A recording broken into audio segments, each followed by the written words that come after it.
Hello, everyone. Welcome back to the fourth episode of Star Trek Adventures Cerberus Station. I apologize in advance. My voice is sounds like I gargled a cupload of gravel, but I am going to persevere because the show must go on. I'd like to spotlight a special guest returning as Ensign Zin Rifati just for this episode. Welcome back, man. Welcome aboard. Much appreciated. All right. Now, since the captain is going to be a bit late, I will be giving the summary or the introduction. It is He New Year's. he actually just joined. Did he? Hello, Captain. Oh, Oh, nick of time. Are you with us in game today? Are you still en yes, route? I am. Cool. Okay. Um, so the introduction is it is New Year's Day. 2406 has just begun. It was a rip-roaring party last night. The bar ran out of actual alcohol and had to synthesize or resort to synthahol for the last hour or so until the Ferengi stepped in and offered a good amount of slightly watered down drinks for a relatively decent amount of money. So it is now early morning, around 8 o'clock in the morning. The USS Nighthawk has just departed into its adventure into the Transwarp Gateway network to track down what might be going on with the Jin Sewell. And let's see what people want to be doing here. Let's start at the bottom. Ensign Rafati. Oh, I dare say I'm just looking to see what the latest security chatter is. I'd probably drop by the office, see if Lieutenant Deimos has anything in particular on duty rosters or assignments. Okay. Well, we can do something about that. Let's see, security office. Yeah, so aside from a decent amount of drunken shenanigans, the night went pretty smoothly. Even the Klingons behaved themselves, which is very rare. I dare say I was probably peripheral to those shenanigans, but oh well. Yeah, hey, it is what it is. Okay. People are doing their thing. Ensign Raynor is sporting one heck of a hangover and a black eye where he tried to deal with a colicky Romulan. Apparently, Romulan ale, now that the Romulans are no longer at war with the Federation, Romulan ale is not illegal, but no longer illegal. And yeah, that was a thing. Okay. Lieutenant Commander Keevan. Well, at this point, besides the enjoying of the previous night's drunken shenanigans, Mhm. and due to my denobulan, peppiness, I'm going to actually be on deck 78, trying to actually work on some of the old non-class M environments and actually make a actual nice space for our refugee friends, the Sobednach. Ah, the Shobadne. Okay. Well, they're actually quite happy with whatever quarters you give them. It's despite the fact that they are free to do what they want, they seem to have developed a sort of codependency amongst each other. So they still move as a group despite the fact that they are able to actually spread out and do, things on their own. It's difficult to give up what your home environment was like. And Lieutenant Commander Demos is. Uh, yeah, he's just in security, going over reports of everything like that. There, he's actually ending his shift because he gave anyone who really wanted to hang out with New Year's the time to go hang out. So he pulled a double, maybe a triple shift. All right. Commander Area? Well, I imagine after taking care of the umpteenth hangover for the evening or the morning, I would say she probably would be finishing up her own double shift. All right. And Commander Dalrum. I feel like I would be doing the night shift on the bridge, Okay. just monitoring things. The night shift went rather smoothly. Any officer who could get off shift was off shift, and no nothing too or nothing abnormal outside the nebula either. The Transwarp hub was behaving itself. Captain Crawford, you've yeah. What process has been made, if any, with Admiral Zier in terms of making embassies for both the Vitars and the Draven? It's only been a couple days since you sent the requests off. You've received the response that the request has been acknowledged, and that while Starfleet does not have any official ties with either government, they're basically leaving it up to your discretion. Okay. In that case, I'll proceed to ask, probably in this case, it'll probably be Lieutenant Commander Keevan and maybe some science officers to proceed with building embassies for both of those species. All right. Easy enough. Well, maybe not so easy, but it will be done. Station services are typically the group that will handle the background scenes of construction and allocation and stuff like that. But the embassies will be built as designed, and then we can invite the delegations to sit in if they wish. Is the Void Nightmare still on the station? The Void Nightmare is still on the station because you have not released their docking clamps. Let's have a scene if we can with the. Oh God, what was his name? I believe it was Belthier. Let's have a little conversation with Balthier and check in on him. Okie dokie. Do you wish anyone else to attend this scene? If anybody else, probably I'll be about it. Sorry, you cut out briefly. Let's get Commander Dolrum. Okay. After all, it was Dalrum that saved everything. All the children. I saved Christmas. Yes, you did. It was rather smooth, I must say.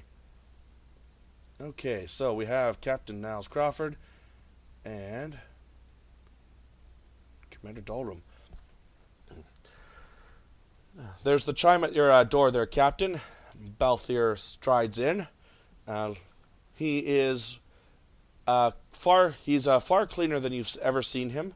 Looks like that the station amenities is agreeing with him. His attire is clean pressed, but still he's wearing the same ground length brown trench coat and his general fatigues. He walks in with a smile on his face. Captain, Commander, I understand that Happy New Year is the proper greeting for this time of year. It is, and Captain Crawford will get up from his chair and walk over him to extend a handshake. He does. He accepts and will take both hands and clasp it around yours. To what do I owe this early morning invitation? My first question for you, Balthier, would be, how have you been enjoying the holiday celebrations here on the station? I must admit, Captain, it's a little alien for me, but my crew seems to enjoy it, and those children that I helped save, well, you helped save, we helped save, yes. We helped save these children. They were enjoying them, and if I'm not mistaken, they should be picked up and on their way home by now. He looks a little And wistful. you did what you thought was the right thing, Balthier. I can't necessarily fault you for that. He gives a half smile and a nod. So, Captain, are you here to... did you invite me to say that you're going to let my ship go and my crew can once again ply the stars, seek out new missions of mercy? Due time, I will, yes. But, I wanted to ask you once more about the offer that I extended to you about a week or so ago. Yes, the embassy. That, and if you're interested in receiving any training here for an extended period of time to possibly become better at the mission of mercy that you wish to take your crew on. His smile becomes quite fragile. As you can see, in his eyes flash a little deeper red in frustration. Captain, Commander, I think I've learned as much as I can right now. We are not one, I'm not one to sit in a class and be taught things. I'm someone who must be out amongst the stars, learning as I go, you know? Mistakes may happen, but at least now I know I have somewhere safe to return to, should I misstep.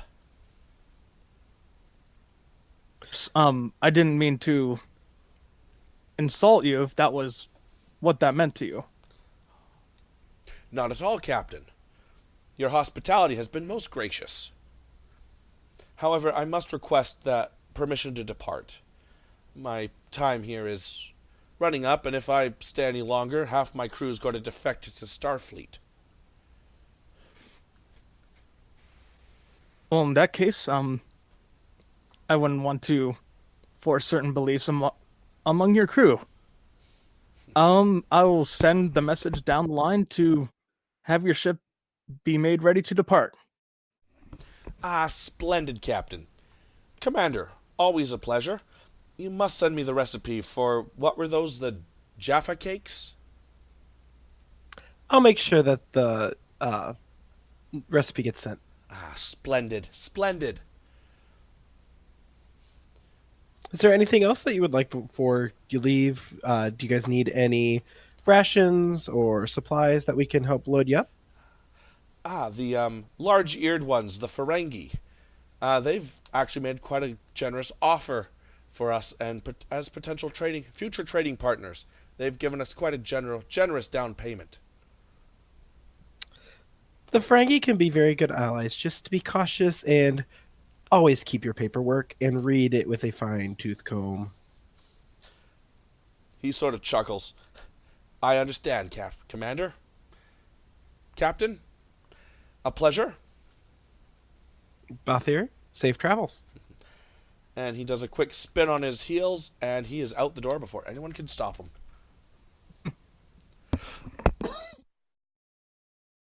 At this point, Crawford will turn to the commander. I actually called you here because there's something I actually wanted to give to you as a second late Christmas gift, if you will. I just raised an eyebrow. Captain? And he kind of fiddles around under his desk and fetches a rather small looking maybe black leather box and just slides it across the table. I take it and open it. You will find that inside of it is a star-crossed medal. Captain, what is this for? Considering that you might have helped prevent somewhat of a war from happening on the station, I think you deserve it.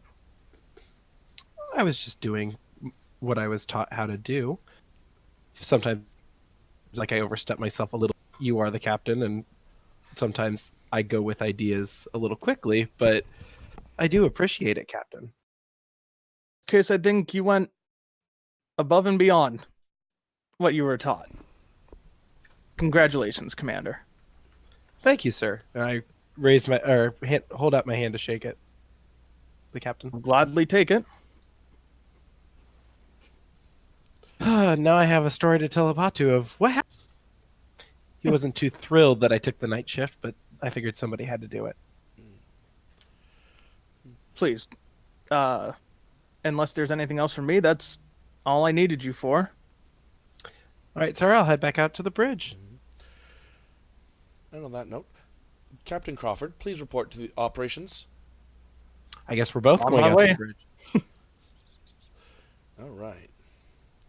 We're going to operations, where everyone is slowly piling in and starting the morning shift. Lieutenant Darval is, as always, prim and proper and at his seat. Captain, I'm detecting a small vessel approaching. I'm not entirely sure where it came from. It just sort of appeared. Doesn't appear to have traveled from any of the transwarp gates, nor does its course appear to originate from the entrance to the nebula. Strange. Interesting. Very Obviously, a foreign ship, I would assume. Yes, sir. I'm attempting to run it through our identification banks. It's Have a visual on it. we do, sir. 1 second. And he will cut to... let's see. There. And there. It appears... So it is a long, sleek craft, roughly 300 meters long. 2 large protruding wings, giving it a wingspan of about 500 meters. 2 turbine engines, 1 under each wing, and a large tail fin. Captain, this doesn't look... This is odd. Captain, this appears to be an aircraft from 20th century Earth. It's a 737, sir. What in the world is a 737 doing in space? First things first. Ensign Ilya scan for life signs aboard this vessel. All right. If someone wishes to roll L'Aquila, this would be an activation for him. This would be an Insight Science or Insight Medicine, difficulty of 2. The station can assist with Sensors Science or Sensors Medicine. I have the sheet up if no one else wants to do it.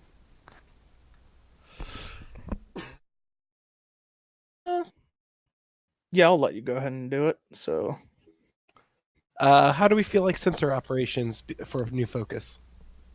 and that would be perfect. All right. What was the roll again, McCall? Insight Science or Insight Medicine. Insight Science. 2d20. I just gave him a focus. All right. So Well, the there. station assists at least. Yep, station does good. But it doesn't matter for because 0 successes. This is very weird because despite their visually appearing to be a 737 inbound, your sensors are not registering it as present.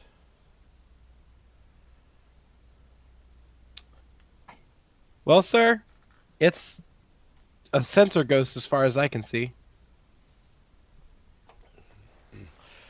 Interesting. Captain, they are hailing us.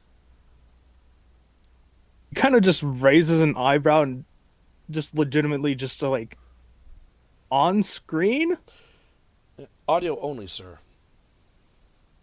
patch them through. This is American Airlines Flight 979 approaching Honolulu. Honolulu Tower, do you come in? We are requesting a approach vector.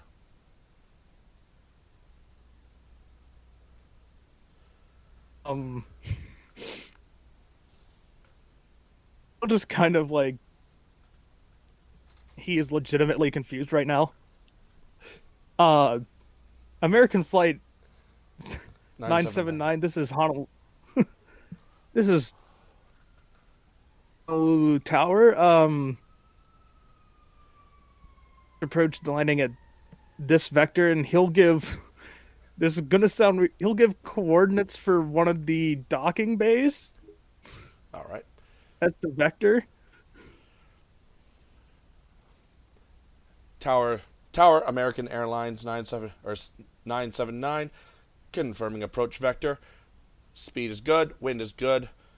Looks like sunshine all day long. Got a plane load of passengers ready for the beach.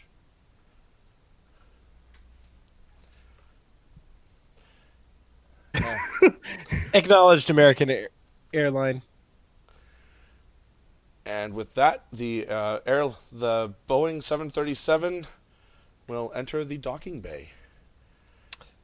I turn and look at the captain. Please say you sent it to the docking bay that has hollow emitters.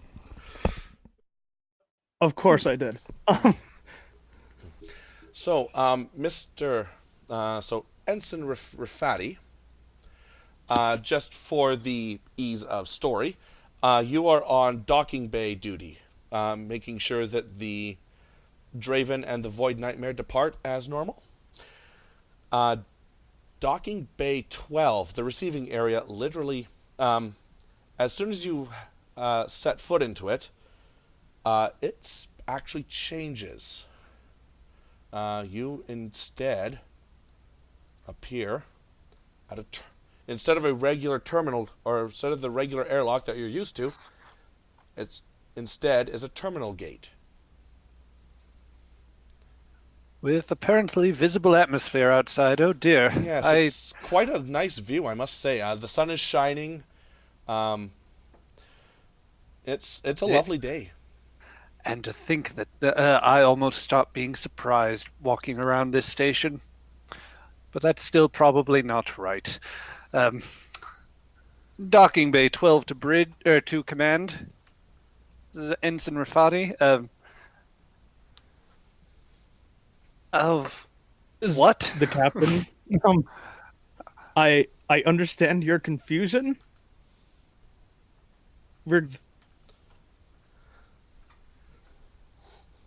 I think just whatever they say, try and play along. Very well, sir. This is an unorthodox measure, but I shall do the very best I can. Should I request additional security personnel, or would you like me to establish a cordon around the area? Feel free to have more extra personnel, but have them be in casual wear rather than uniforms. May I suggest, Captain, that they also be human? Of course. Not against any of our other species, but if we don't want to culture shock these people. Of course. Okay. So, at this point...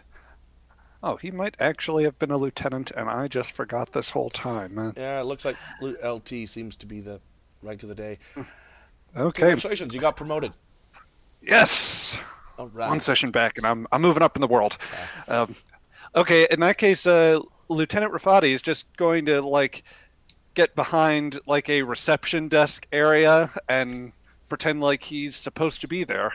All right. While also sending an appropriate notification to security to have more relatively humanoid species let them know the situation and hope that the bridge and security sort out the rest. Every confidence in Crawford, Deimos, and command staff. All right. Is anyone else coming in to watch the weirdness? Okay. At this point, I'll keep an eye on things via because of the sensors, but I'd get too involved in wanting to go down there. Yeah, and I figure, a giant dragonish woman showing up, probably not a good idea. Probably. As well as a giant reptile person. Demos is going down. Okay. Demos is down here. There we go. I'm going to say that in the time before anything else happens while he's behind that desk, if he has a pad or can pull up an LCARS display on one of those or on one of the holographic devices, he'll have the interesting experience of trying to use an old Earth keyboard, but he'll just try to pull up something on 20th to 21st century airline terminals just to try and understand or get a bit of a cultural reference. Fair enough. I should mention that this airport terminal is not the work of the station holo emitters.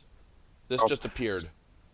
Oh, then I guess he's trying a tricorder then. All right. Rami, this is not the most intuitive display here. You get a text response saying, "I am confused as well." And so just as Demos arrives, mysteriously 2 bikini-clad hula girls appear and begin greeting a long stream of passengers coming off the airplane. They're giving them flower leis, welcoming them to Honolulu, Hawaii. About 50 passengers appear. And amidst one of them is sadly a very familiar face who is busy taking pictures. He's dressed in a pair of very tacky flower shorts, not matching Hawaiian shirt draped over a white t-shirt. He has 3 cameras over his neck and is dragging a large roller suitcase. This individual comes off the plane. Oh Jesus! And This is now my favorite session we have ever had. and he's taking pictures and just going, "Oh, splendid! The flight was magnificent. The scenery is great. Oh, you can just smell the tropical air." He immediately points to Lieutenant Rafati. "You there, Starfleet." Yes, hello. None of my training has prepared me for this. Hello, sir. Welcome aboard. Yes. I do apologize. I apologize profusely. I did not book my hotel in advance. I do hope there is some place I can stay. If not, I can certainly find my own accommodations. Well, sir, our airline can attempt to work this out. We have some renovations going on in the terminal at present, so we need just several dozen minutes in order to sort everything out. So we just ask that the passengers wait here at the gate for a little while whilst we clean everything up. Oh, he puts on the individual grins widely. "Oh, come. This is my first time out this far, and I must say it's your first time out this far too, isn't it, Starfleet? This is what happens when I decide to take a quick nap. So I blink, and 5 minutes later, this human infestation is just expanding across the galaxy at a fantastic speed. Why do I think Janeway's involved somehow? It's always Janeway. Anyways, where is your captain?" I'm positive that he would know this, but would Lieutenant Rafati indeed every security, everyone that is in security personnel and quite possibly the greater balance of Starfleet be aware of who Q is and what he looks like, or is... Yeah, pretty much. Q is he's a known entity, and he's like, "Okay, I'm waiting here. You know what? I'll just do this myself." And he does that, and all of a sudden, Captain Crawford, you are now in the terminal. Much better, Captain! And Q immediately drops the suitcase with a thud, takes 2 steps towards you, and extends a large hand in greeting. As soon as he sees Q, just is thinking in his head, "Shit." But he will extend out his hand to accept the handshake. Captain, thank you. Oh, sorry, what's Demos doing? He's going to get closer, and he's going to stand just off to the side, slightly behind the captain. All right.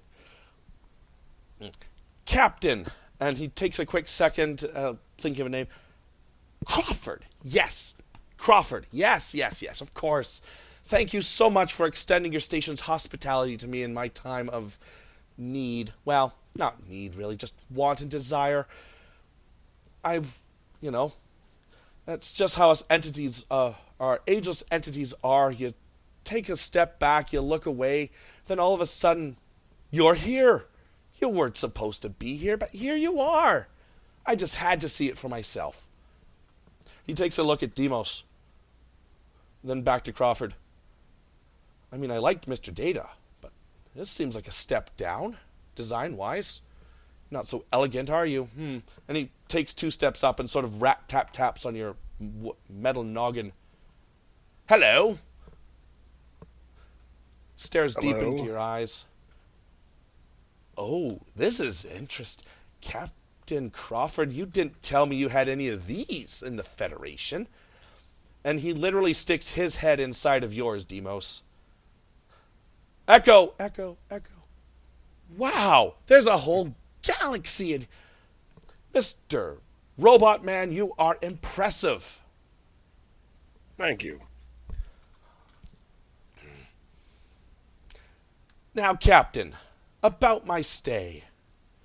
I, of course, will require 24/7 room service, access to all of your most luxurious suites, whatever amenities you can provide. I, of course, will pay you handsomely.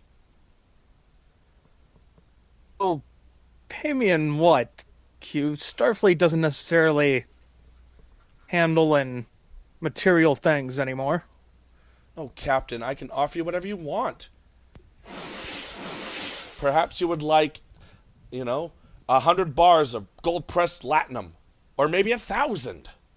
That's enough to make any Ferengi's ears just curl up with excitement there, Captain.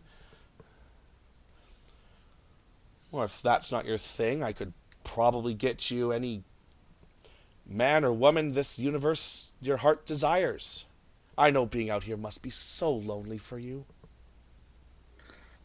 With how many people are here, Q, I'm not necessarily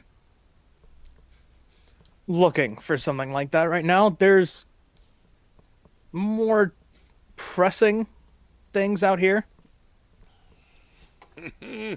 I know, and that's what makes this so much fun, Captain.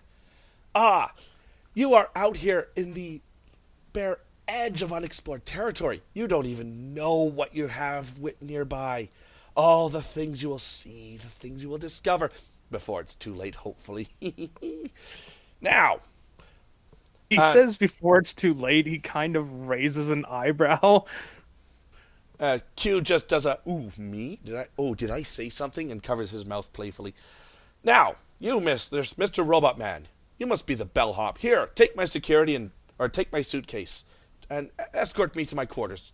Come on, hop. He's going to look at the captain like, I'll take him to Jensen's.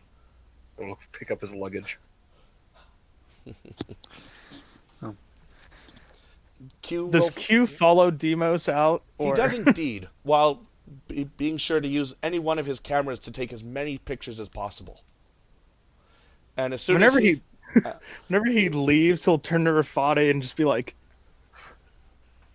"Great, this is what I needed to start the new year. Dealing with one of the most mentally and emotionally draining things in existence." Rafati would pay the captain mind, but he is dealing with airline passengers that are starting to complain. I don't know which terminal your luggage is in. We will attempt to find that information for you shortly. Good customers. Thank you for. And as soon as Demos and Q leave the docking bay, it reverts back to its traditional layout, and all the other airline passengers, including the 737 docked outside, vanish in a white flash.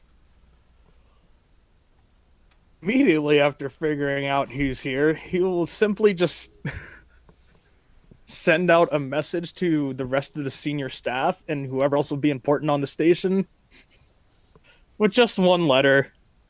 Q. Dolrum up in ops will get the message and go, oh, nuts. All right. Keevan's going to be able to see this note and be like, oh, great! There are two types of people. Actually, better yet, he's going to get one of those grins on his face that look absurdly eerie and greatly big. Okay, so we now have Q on the station. Does anybody else have anything they wish to do?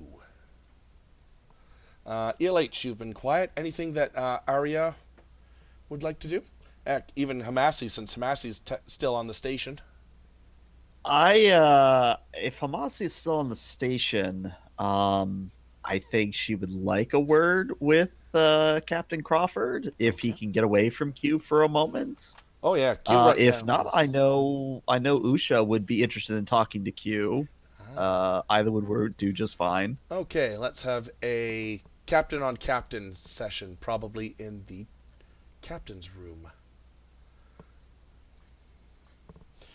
All right, Captain, you are back in your ready room after an hour or two of dreading. Surprisingly, despite having a Q on board, it's been fairly tame. Aside from one of the VIP, despite Jensen's quarters, within a flash of light, has immediately been transformed into something of a Sultan suite from a Middle Eastern style hotel. There's music and any number of beautiful women wandering in and out. And then there is a chime at your door. Just has his head in his hands from dealing with Q. And you just hear a very, just unemotional enter. Yeah, in steps Captain Hamasi, arm sort of behind herself, clasped at the wrist, and she just kind of looks you up and down and says, well, Captain, if this is your first experience with a Q-like entity, may I express my condolences? Very much is. I've read the stories, but it's so much worse in person. Oh, and the best part is he hasn't actually done anything yet. I know. That's what I'm scared of. Well, in my experience, it's best for someone in authority, looking at you mostly, to understand what it is that Q is here for, because Q doesn't just show up on a willy-nilly. I mean, he does on some level, but the point I'm trying to make is he's always here for a purpose. Take Voyager, for example. He showed up on Voyager because he wanted a kid, and then he wanted his kid raised right, and so on and so on. In Picard's day, it was to, quote-unquote, test humanity. So the question is, what does he want this time? If I had to take any sort of guess with the transwarp hub or some of the species we've been meeting, if I had to take any shots in the dark with him. So you're of the mind then that he is to, shall we say, limit our ongoing first contact? Knowing him, that's probably what he's here to do. I'm not going to completely pew-pew the idea, Captain, but I will simply remind you that it was Q's idea to introduce us to the Borg many, many years ago, and look how that turned out. It's true. On another note, Captain Hamasi, how has the search for a location for the Graviton catapult been going? We have narrowed it down to 2 locations, really. At this point, I just need to pull the trigger on which location we're going to be building it at. Construction time is, well, once it's started, should be actually very, very rapid. We could have you in and out of this nebula and out into quote unquote charted space very quickly once construction begins. Excellent. Other than those two matters, was there something else you wanted to see me about? No, just checking in on fellow captain, especially one that has never dealt with a Q-like entity before. I only had the experience of dealing with one once, and let's just say there's a reason I don't see Usha a whole lot these days on purpose. And when you met your Q, for lack of a better way of putting it, what did they want? Maybe that can give us some insight as to what this one's doing here. Well, their reasonings were much different from Q's. See, this entity wanted nothing more than to join the Federation.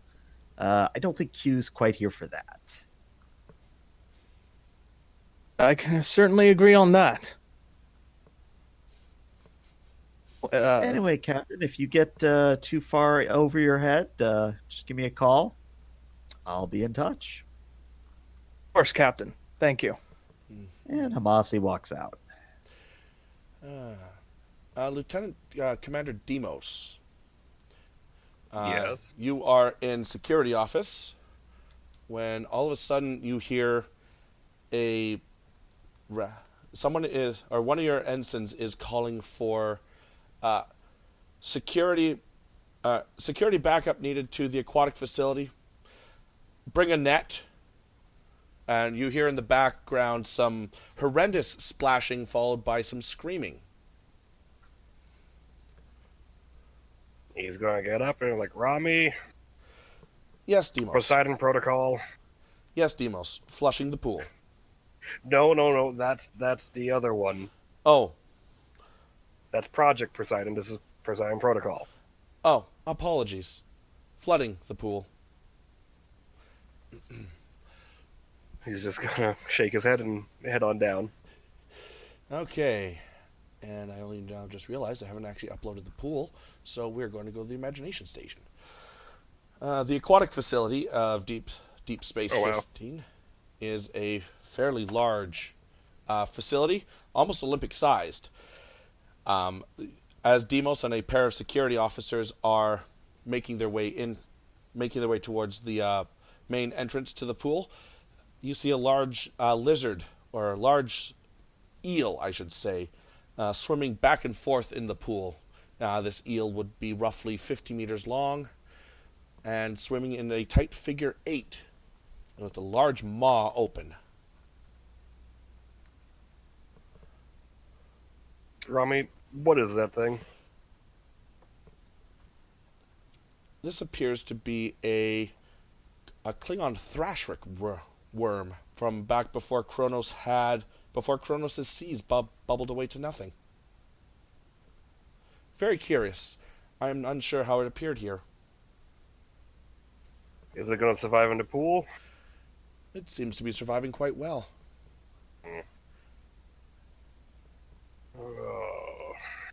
Security to our fair doctor. This is sick bay. Do I want to know what's happening? I got an eel, a problem. I'm sorry, are you making fish puns? Kinda can't help it when they kinda show up. I think it's hardwired in me. I got an eel in a pool here. Apparently it's a Klingon variety. I want to knock it out. Well, you've got two options. One, shoot it with a phaser till it stops moving, preferably not on the kill setting. Or you can apply a sharp electrical shock to behind its cranial ridges. Personally, I like the second option, but that's just me. Fair enough. Thank you. And one more thing. If you need any help, you know what? I'm just going to let that one stand. Best of luck. And she cuts off the comms. Just looks at the eel. Like, He looks around. Is anyone else is anyone in danger? Not anymore. The initial security guard cleared everyone out. All right, Rami, just lock down the pool for now. Leave it in here. Shut down any excess valves that could try and wiggle on through. And put a force field up on the doors. We'll figure this out. Of course, Captain. Did I just get promoted? I'm sorry. I was distracted. Of course, Lieutenant Commander. Is this gonna eye Rami? Okay.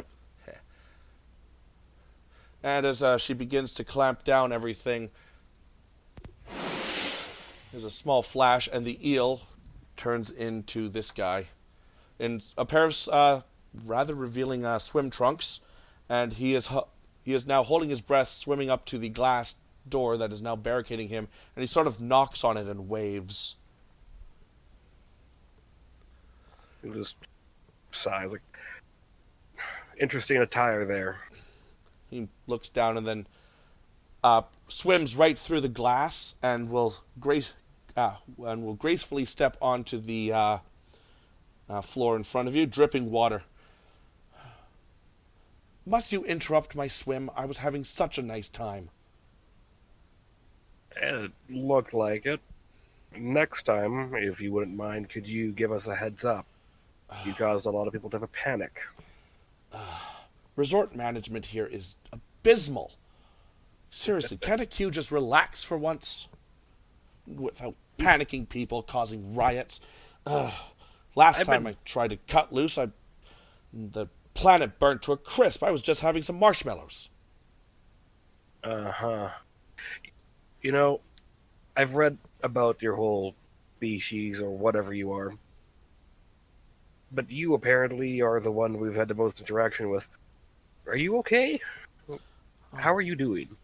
Like, you seem to interfere and bug everyone a lot. I just want to know, are you okay? He shrugs. Oh, that's interesting. A robot with a heart. Oh, of course, that's right. Yes, right. Yes, you still think you're human. No, organic anyway. But no, I'm as fine can be. Look at me. And he does a quick standing front flip. Peak physical condition. Taps his head. Mental, too. Nah, just need to get up, stretch my legs. Getting a bit stuffy up there in the Q continuum. Just decided to come down and see what there was to see around here. Interesting. You could have done that in a variety of ways without interfering at all. But yet you're choosing to be here. Yes. After all, what's life without a little bit of fun? And after all, you meet some very interesting people traveling. I just can't pop somewhere and not interact with the locals. That would be high and haughty and just plain arrogance. No. When going somewhere new, one has to see the locals. Wouldn't it be arrogant to be flaunting the power you have right now the way you are? He takes a couple seconds, taps a finger to his lips. Why, yes, it probably would be arrogant of me to do so, but... And he shrugs, I can! And with that, he snaps his fingers and is gone. I'm gonna look to the security guys with me like, I think he needs a friend. That's not my job. Okay. So, we're going to cut down to stellar cartography.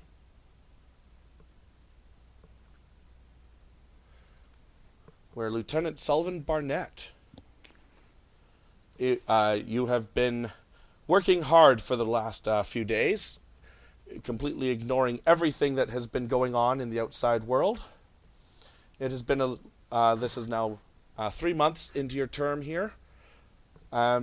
You've begun cataloging the Lasai Expanse, and everything is going very well.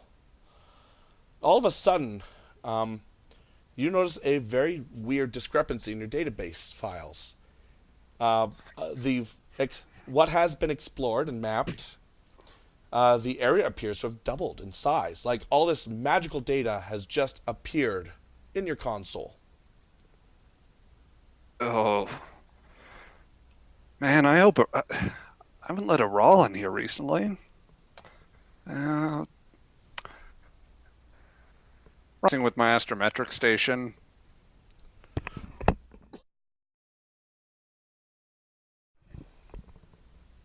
Oh, no sign of Rami right now.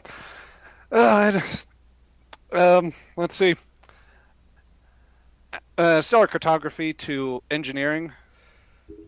Lieutenant Commander Kevin, you are receiving a call from Stellar Cartography.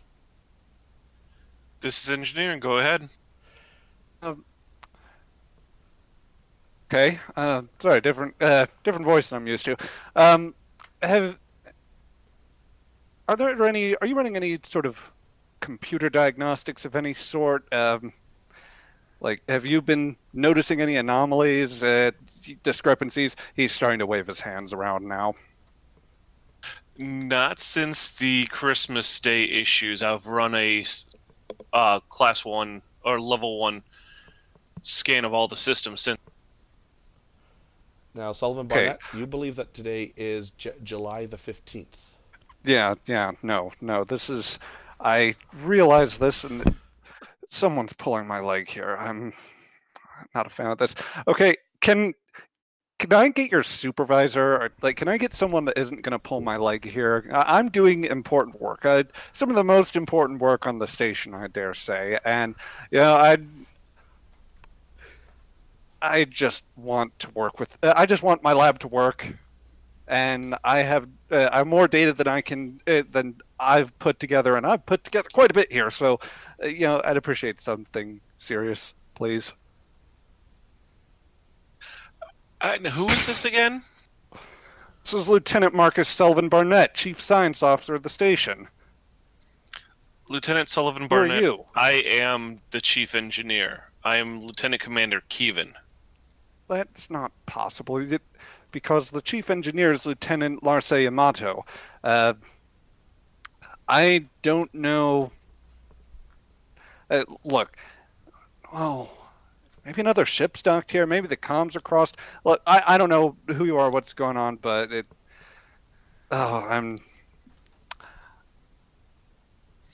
Lieutenant, why don't you tell me what your problem is, and I will have myself come down there with a team to take a look at what you got going on down there. Okay, all right, fine. Yeah, come down here yourself, take a look. As I've got nearly double the data that I was operating with here just moments ago, and frankly, I'm just a little bit confused because past the odd claims that you're making, sorry, I'm getting ahead of myself. Earned in talking with you because you are under the impression that that the one holiday that one of the two holidays that I still celebrate from old Earth, and not my favorite one at that, you're celebrating that in the middle of what would be their summer. That's just kind of weird. Not the right officer. Just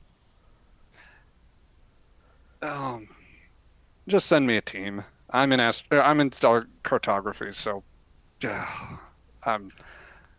know what? No, don't worry about it. I'm just gonna go through ops here. Thank you. Have a nice day. Bye. Taps the comm badge. He's got a prankster on the line somewhere. Sullivan Barnett to security. Chief Ember. Chief Ember. Ember actually replies. Ember actually replies. Is this for her? Is she no longer on the station, or Nope, is she still on station? She is on station at this time.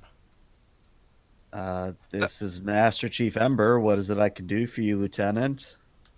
Chief, we've got a prankster that's somehow broken into the security lines, claiming to be a Lieutenant Commander Kevin, and the Chief Engineer of the station. They're also telling me that they've recently run a diagnostic over Christmas. So, I know that this sounds like small potatoes, but this is infiltrating into the station's comm lines, and it's a security risk. It's a bad joke, and I'm already figuring out how, discrepancies I'm having with data here. So, like, if you could figure that out, I'd really appreciate that right now. All right. Well, I'll just add that to the problems I have going on my end. But yeah, I'll have that done for you shortly, sir. All right. Yeah, much appreciated, Chief. All right. So in the security office, Ember, you have just received this report, and all of a sudden, Lieutenant Commander Demos walks into your office. I just sort of look up from my desk, and who the hell are you? He's just gonna tilt his head sideways. And he's like, "I'm Lieutenant Commander Demos. Get out of my chair." No. See, this is my chair. I sit here.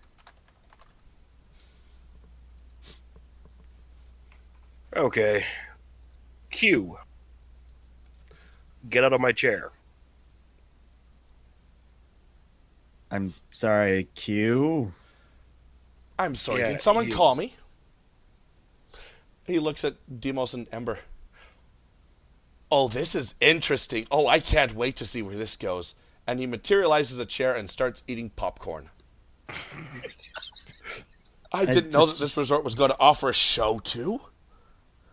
I just sort of look past Demos if he's not even there, Q, and I go, oh, well, you should have led with that. I didn't know he was aboard.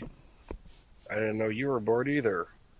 Yeah, well, just look at him, and that explains pretty much everything. Oh, no, my thick-headed friends. This is not me. Just please carry on as if I wasn't here. He's just gonna put his index finger, and his thumb together, looking at Q, like, zip it. That hand gesture, like, Rami? Rami? Yes, Lieutenant Commander. Okay, you know me. What's the start date? Curious. The network time protocols are receiving a stardate. Well, previous stardate would have been, and she rattles. The stardate is 5 months ago, sir. This is curious. But you've acknowledged that the information you have is current to my time frame. I was attempting to diagnose why several petabytes of information had come out of archive, and why I am seeing why for a brief moment I was seeing two simultaneous stardates. She looks at Chief Ember, Master Chief. Rami. I seem to have my answer. Rami. You go ahead. Security protocols. Who's dominant right now? Mine or hers? Yours are, Lieutenant Commander Demos. As I said, out of my chair. I just sort of shrug and stand up, but I make a show of it just because I know Q will love it. And as I step aside, I say, I can think of one individual on this entire station who might have an inkling of what's going on here. In fact, I think she is literally the only temporal specialist we have on this station. Unless you've kicked her off station by your time, in which case, fuck if I know. We will find that out shortly, because right now a very similar scene is going on in the infirmary. The Commander Area is in her office when all of a sudden a program activates.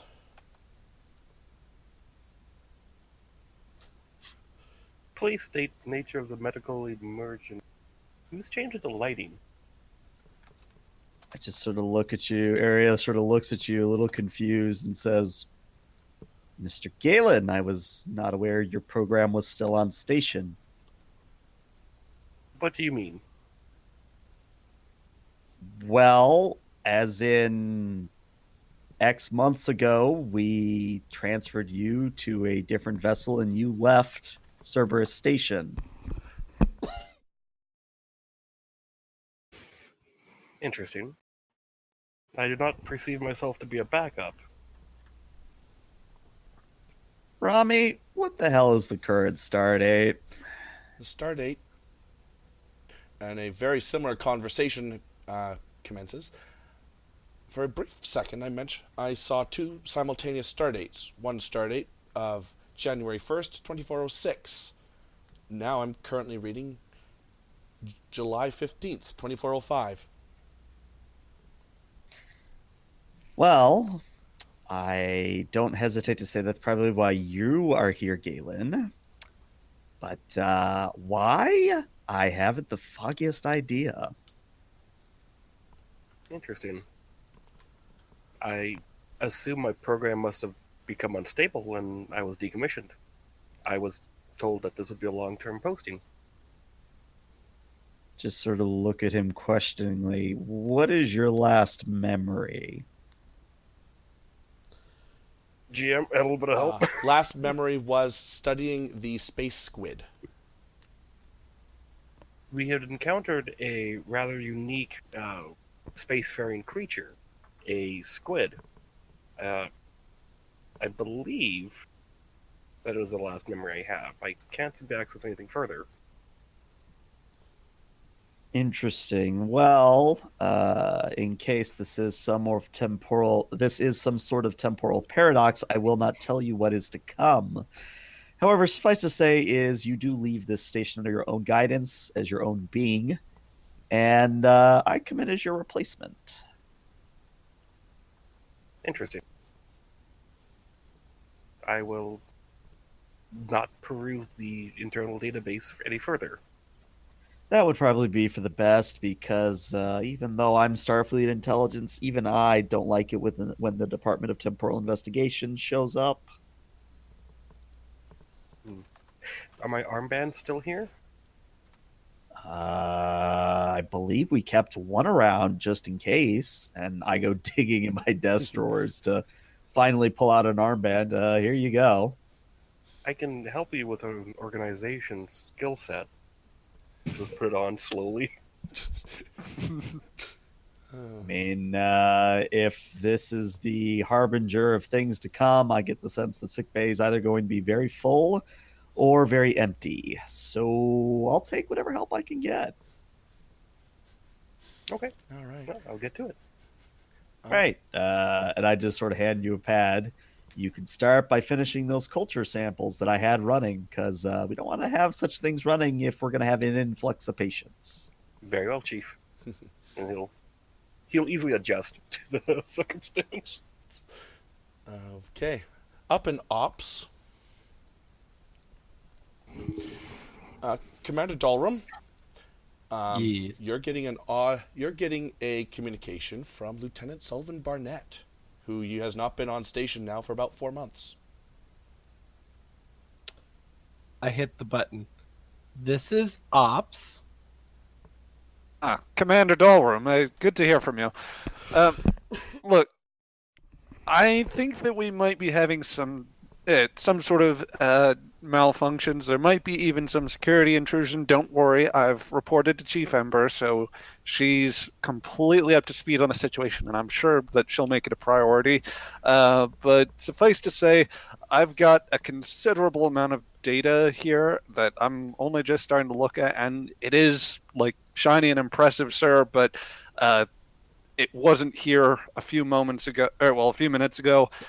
Top that off, we've got some prankster calling himself Lieutenant Commander Keevan hacking into the comm lines and telling everybody it's Christmas or something like that. And just, I wanted to make sure that we had like some sort of backups, or that we started running some sort of diagnostic and, I don't know, maybe a security sweep. Not too much to ask, I hope.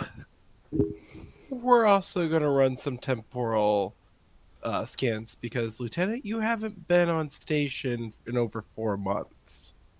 Just got here 3 months ago. How's the... What wait a minute. date do you think it Wait. is? Oh, let's see. Very rough math. More in the neighborhood of like 824481.1, or whatever is appropriate to the GM. Mm-hmm. I did very rough math when I heard about this, and I do not know how you calculate star dates, so that's the thing. That makes 2 of us. So, yeah. Yep. Rough. I use the online calculator personally. Enough. Well, Lieutenant, it seems like you have appeared while we are just celebrating the new year. You had transferred off months ago to accept an assignment back in the Federation. Oh. Hold on, Lieutenant. I'm gonna calm the captain. And I hit the button and then I hit my comm badge. Captain Crawford to ops. Just immediately make his way to the bridge.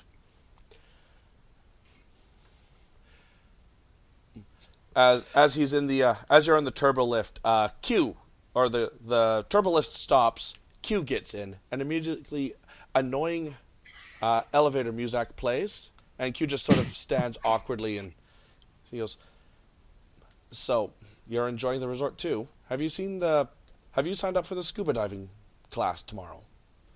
I mean, it's my first time. I'm kind of nervous, I have to admit. Never dived into a mutagenic nebula before. Very gritted teeth. Crawford is just like, I haven't. He smiles. Oh, that's a shame. If you'd like, I could send you some pictures after it's all done. And he... What are you here for? Me? Oh, I'm just here for some rest and relaxation, Captain. Now... Something else. You're a Q. There's always something else. Oh, Captain, I'm just here for my own entertainment. It's just so boring where I am. Q do this, Q do that. Q do nothing all day, all night, Captain. I just had to see what's going on. And I must admit I've stumbled upon something quite interesting. Now, as the turbolift doors, he puts his hand around you, pulls up a camera phone, takes a selfie of both of you, and you don't even realize that he put a lay on you until you step out of the turbolift door. I turn as you come out of the turbolift. Captain, you have something around your neck there. Kind of looks down. Without too much force, whenever he's walking up the stairs to the top of ops, he just kind of, grabs the handrail and just kind of like presses his head against it. Oh, just wait till you hear what I have just heard. Is that? And Well, he hasn't raised his head from the bars. We have at least two, guests on our station who are not temporally supposed to be here. I just received a comm from Lieutenant Sullivan Burnett. And he mentioned that he just talked to Chief Ember. It's... and he just... To make matters worse, their star date is putting us about 4 or 5 months ago, right after our lovely squid. For on the track of old officers, he'll just tap his comm badge. Captain Crawford to the infirmary. I'd probably say that Galen would answer first here. Nope, Galen's deferred to you as chief. He just All looks right. at you. In that case, I guess I'll tap my comms and I say, Captain, let me guess. You're asking if I have a certain hologram in front of me. Yes. Then yeah. He's doing a bang up job on culture samples at the moment. All I needed to know. Thank you. Oh, and one thing, Captain. Yes. For the record, I hate Q. Just say that the sentiment is very much felt, Commander. Q is waving his arms madly in a "not me" gesture as he once again pulls out some popcorn and continues to eat it. He's wearing some cheap, hokey 3D glasses at the moment. Sir, may I Is he suggest... on the bridge? He's on ops, yes. Oh, boy. I just side-eye to him. Last we get Ensign Usha up here. As far as I know, she's the only one with any training in temporal mechanics. As well as Ela, I would start doing some sensor sweep for temporal anomalies, as well as anything that might be out of the ordinary from our normal nebula. Oh yes, run all those sensor sweeps, Q says. I'm very interested to see what's happening outside. Of course, Commander. Oh, I hope it's the Romulans. It's always the Romulans. And he sort of claps his hands in anticipation. Captain Crawford to... What rank is Usha? ELH? Ensign. Okay. Captain Crawford to Ensign Usha. This is Ensign Usha. What is it I can do for you, Captain? Report to Ops as soon as you can. We have, for once, something in your expertise. Can you be a little bit more specific, sir? That way I can show up a little more prepared.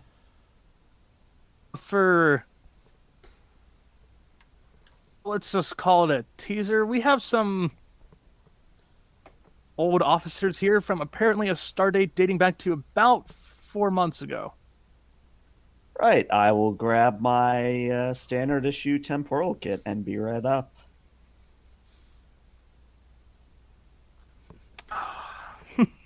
At this point, Rami appears. Captain, Commander, Lieutenant Commander. Hi, Rami. Hello. I wish to inform you that I've done a full station sweep, and I'm detecting 343 other Starfleet or family personnel that have that should have all been transferred off within the last 4 months.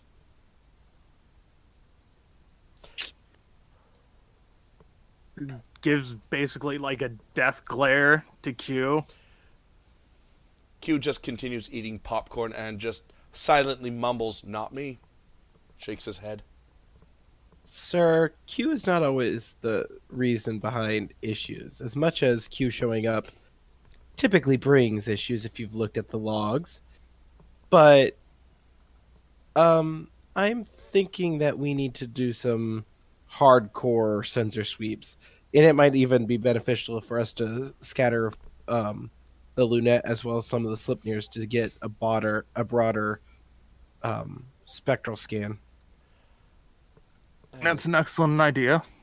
it's about this time that Usha appears on the bridge. And Q actually stands up as Usha shows up. And he will flash his way and appears right next to you.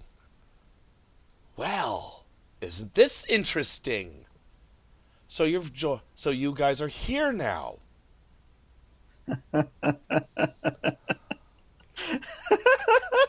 Captain, are you serious? He's here?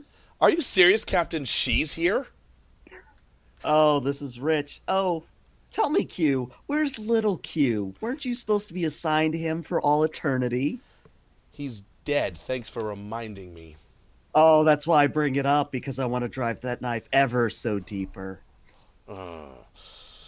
Captain, if It's a you... very visible look of confusion on Crawford's face as this conversation's happening. Captain, if you knew about this species as I know, right now they may be all fun and games. Just watch your back. Rich, coming from a Q. So what has he done this time, Captain? It sounds like he's opened up some sort of temporal anomaly, but knowing Q, there's probably something more at play. So what's the current situation, sir? You and your primitive think you know everything about us? Oh, Q, this don't is make not... me escort you off this bridge.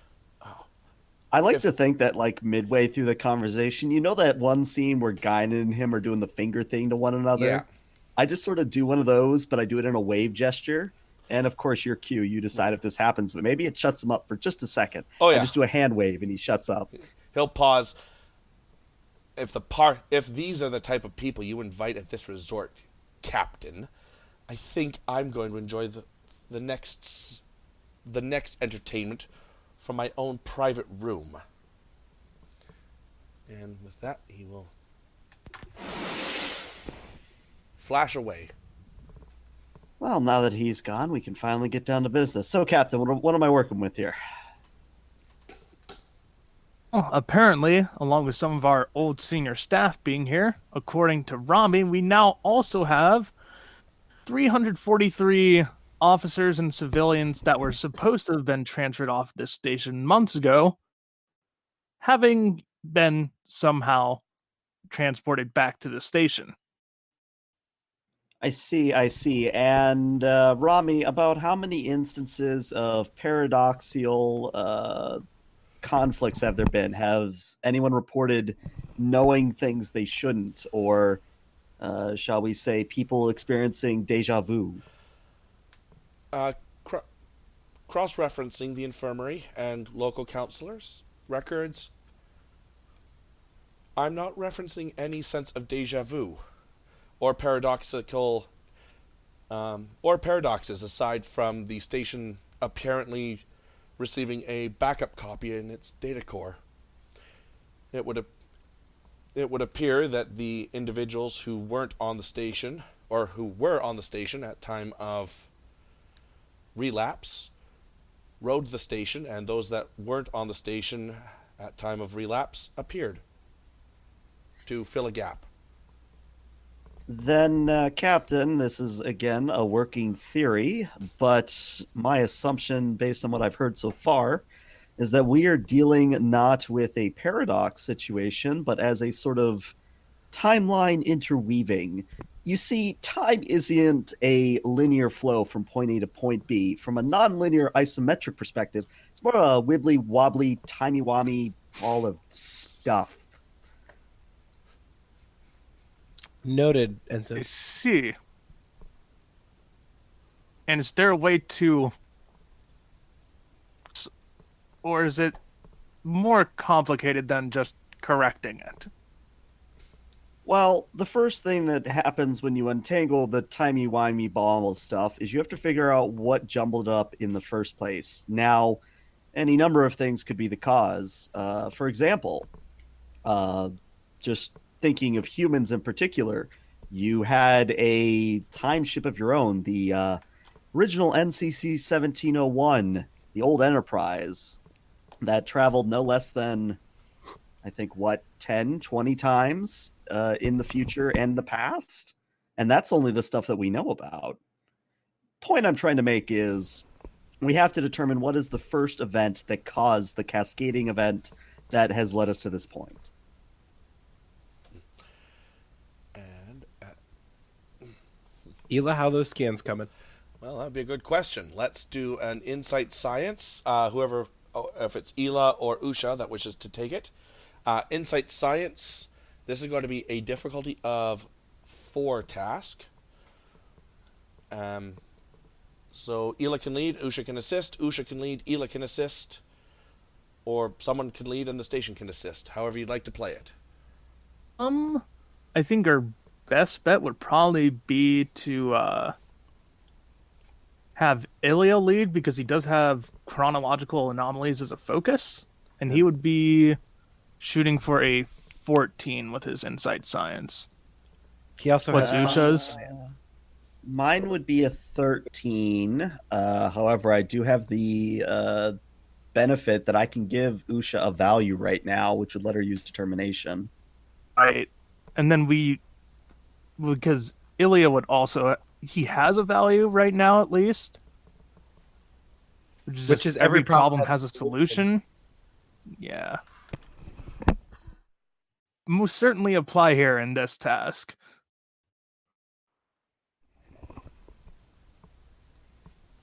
I say let's let Usha assist on this one. Sure. Yeah.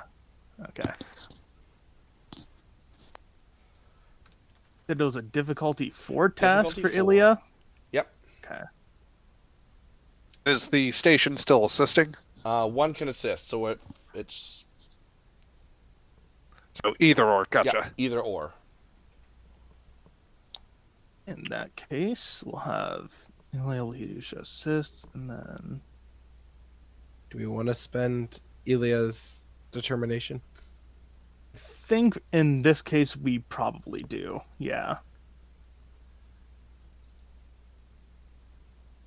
Are you gonna roll for Ilya Dolrum, or should I? Go right ahead. Okie doke. So he's already got 2 successes.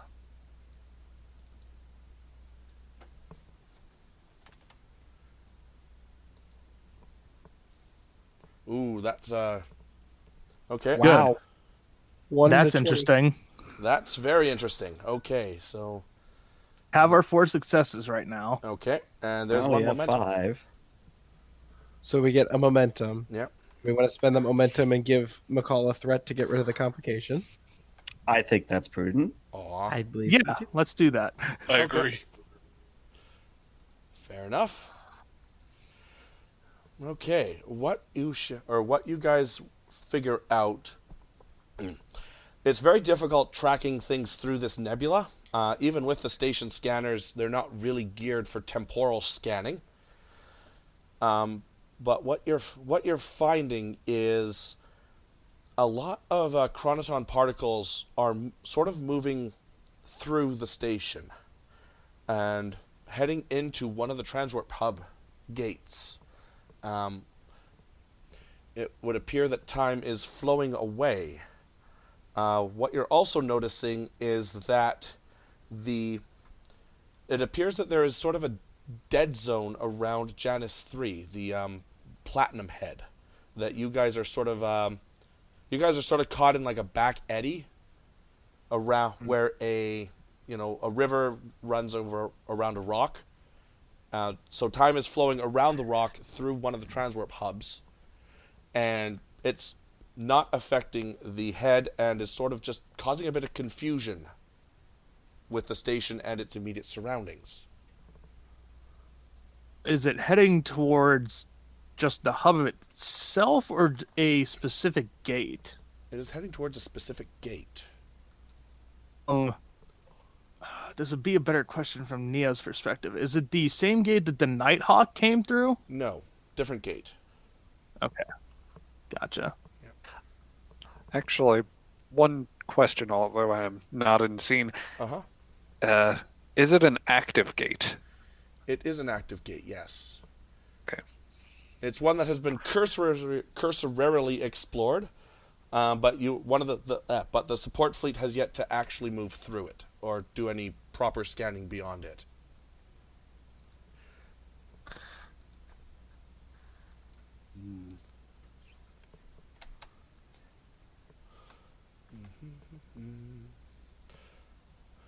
Well, based on what we have just learned, Usha sort of stares at the view screen, which I'm assuming at this point is focused on the big platinum head out there, and says, well, if I were a betting individual, I would say that our answers lie on that head, which, just as a point of order, Captain, I don't know why we didn't notice this thing sooner. I'm in agreement with you, Ensign. To be fair, the platinum head has been around. It's just never been a thing. Darval immediately pipes up, Captain, we're receiving a hail. Starfleet. Audio only or No, visual? sir, full visual. Lieutenant? Deep Space 15. This is the USS Foundation. I'm not entirely sure what happened, but you appear to have been completed ahead of schedule. Hello. Going back through records, The USS Foundation was the Starfleet Corps of Engineers ship that supervised the construction of the station in the nebula from 2402 to 2405. okay, so this ship is from even further back than when the officers are. So there wasn't an officer's name given, just the ship, correct? Yeah, let's call him Captain Jacobs. Hey,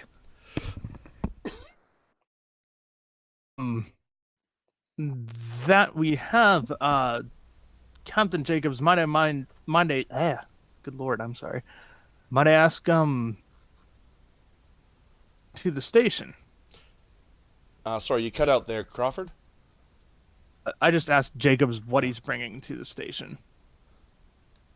There's obvious confusion on the line. Is that you, Niles? Well, of course it is.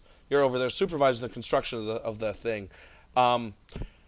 Yeah, we're not entirely sure, but the starbase appears to have miraculously completed itself. We were only about halfway through construction. I must say, she's looking great. She is. Give me just one moment here, Captain. He'll cut off the screen's visual. And Usha Can be the immediately communicator. pipes up and says, I don't think I knew to explain this, Captain, but it appears the effect is amplifying. If nothing is done shortly, we are going to end up pretty much rewinding the entire history of this sector, which I don't think I need to tell you is a bad idea. Of course. And if we can't really tell them anything, because that would be violating the temporal prime directive. Well, I'm sort of hoping this is one of those cases where we can tell them as much as we want, but they won't remember it when they go back. Again, wibbly wobbly. Based on what I'm seeing on these sensors.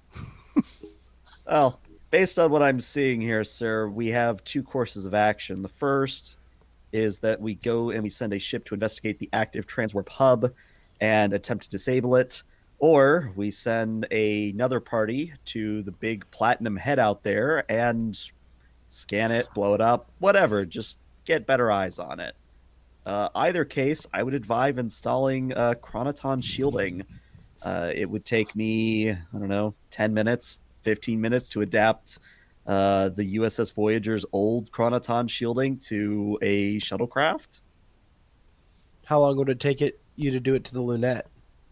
Lunette would be a significant longer period because of the blade of armor. As you may or may not know, there was a blade of armor on the USS Defiant. Led to a whole thing where certain Captain Cisco got sent back in time. Ended up being the very same person he went back to save in the first place. It was a mess. Point being, you don't want to mix a blade of armor with chronoton shielding. All right, then I would attach it to one of the Slipnir class. All right, which one? The one going to the planetoid or the one going to the transwarp hub? Judging from your intuition, Usha, I would say the one... Let's check out the platinum head first, and then, depending on the time we have, we can probably just send that same shuttle to the transwarp hub, yes? Yes, and ironically, as it is enough for me to continue speaking about time, I will have time to do both. However, when I complete the first one, whoever is on board that shuttle, when I activate the chronoton shielding, they will be effectively a standstill point in time, meaning that if this station shifts further back or further forward, then they will be a constant. They will not change at all. They will be outside observers. So my idea is that while I'm working on the second, I will institute an armband on myself so that I become a impartial observer. However, and I probably don't need to say this, but I will anyway, if this is not Q's doing and it is indeed that head out there, there is the risk that those that become impartial observers are stuck that way.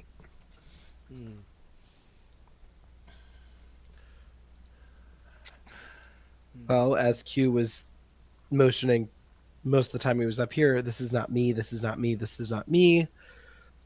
I think that risk is very well increased. Very well. I will get to work immediately. You, Lieutenant Commander Keevan, sorry for the lack of decorum, but we're wasting time. Let's go. You got it. And yeah, Usha grabs Keevan and heads down to a shuttle bay to hastily throw together chronoton shielding on one of the Sleipnirs. All right. And as soon as you guys go, Q will reappear. and he's holding a series of betting tickets in his hands. He goes, it was 20-1 that they were going to check out the head. You still haven't figured out what that is. Ah, ha ha. Oh, the show's getting good, Captain. I knew that I was in for a nice, relaxing show when I booked my vacation here. Now, if you excuse me, and he does a quick flash of his fingers, and he is in scuba gear. It's time for my scuba lesson. And with that, he's plods his way down to the outer bay window, and will roll directly out the window and start swimming through the nebula.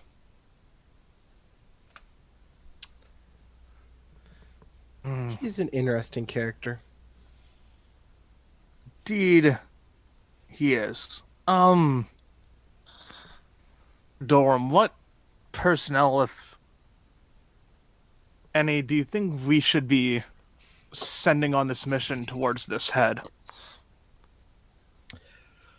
Well, I would like to say we want to send our best people, but if we run into the risk of being an outside observer for all of time, sir, I will lead the away mission. We definitely want somebody tactically trained. We need an engineer. And as much as I don't necessarily want to take Ela, he knows chronological anomalies.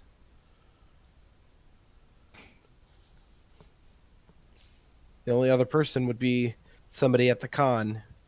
I really don't want to take Mud. He's our best person at the con. I can take the con, but I'm not that great at it. And Dorm, with all due respect, you have family on board this station. I can't risk entire family losing a husband, a father, simply because he wanted to go on a mission that can make him partial to time. Well, with all due respect, the captain's not supposed to go on away missions, and it is kind of what we signed up for.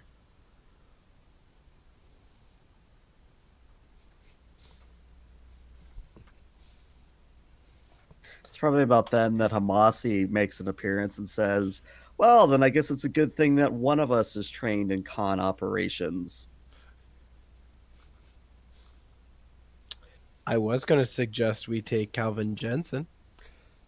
Why would you ever take a Jensen anywhere, ever? He's at least a medical officer. He could be used in case somebody got injured during that mission. I think if we have injuries, Captain, we have bigger fish to fry. But to sort of outline my proposal here, the good commander here, motioning at Demos, will lead the away mission to the Transwarp Hub. I myself will lead the mission to the Platinum Head, which we really should figure a different name for. I don't like Janus 3. I don't like Planet Head. We need to come up with a better name, but we'll work that later.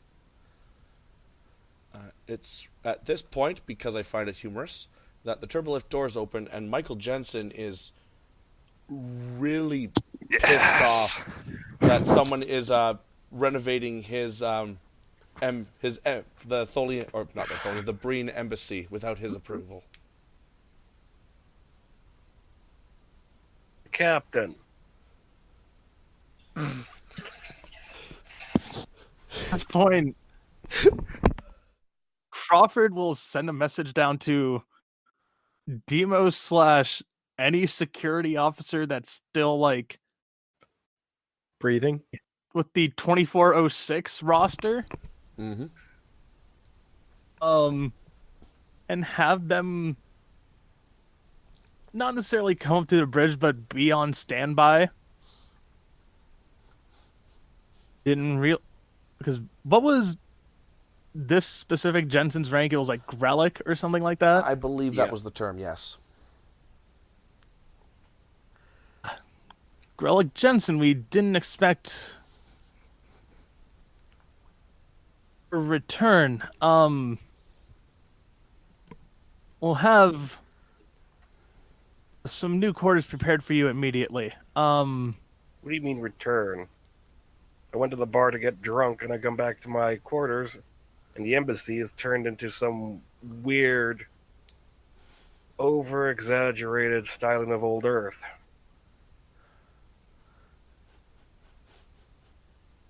Interesting. We'll look into that. We actually are talking about some very important matters, so if you would please excuse yourself from the bridge.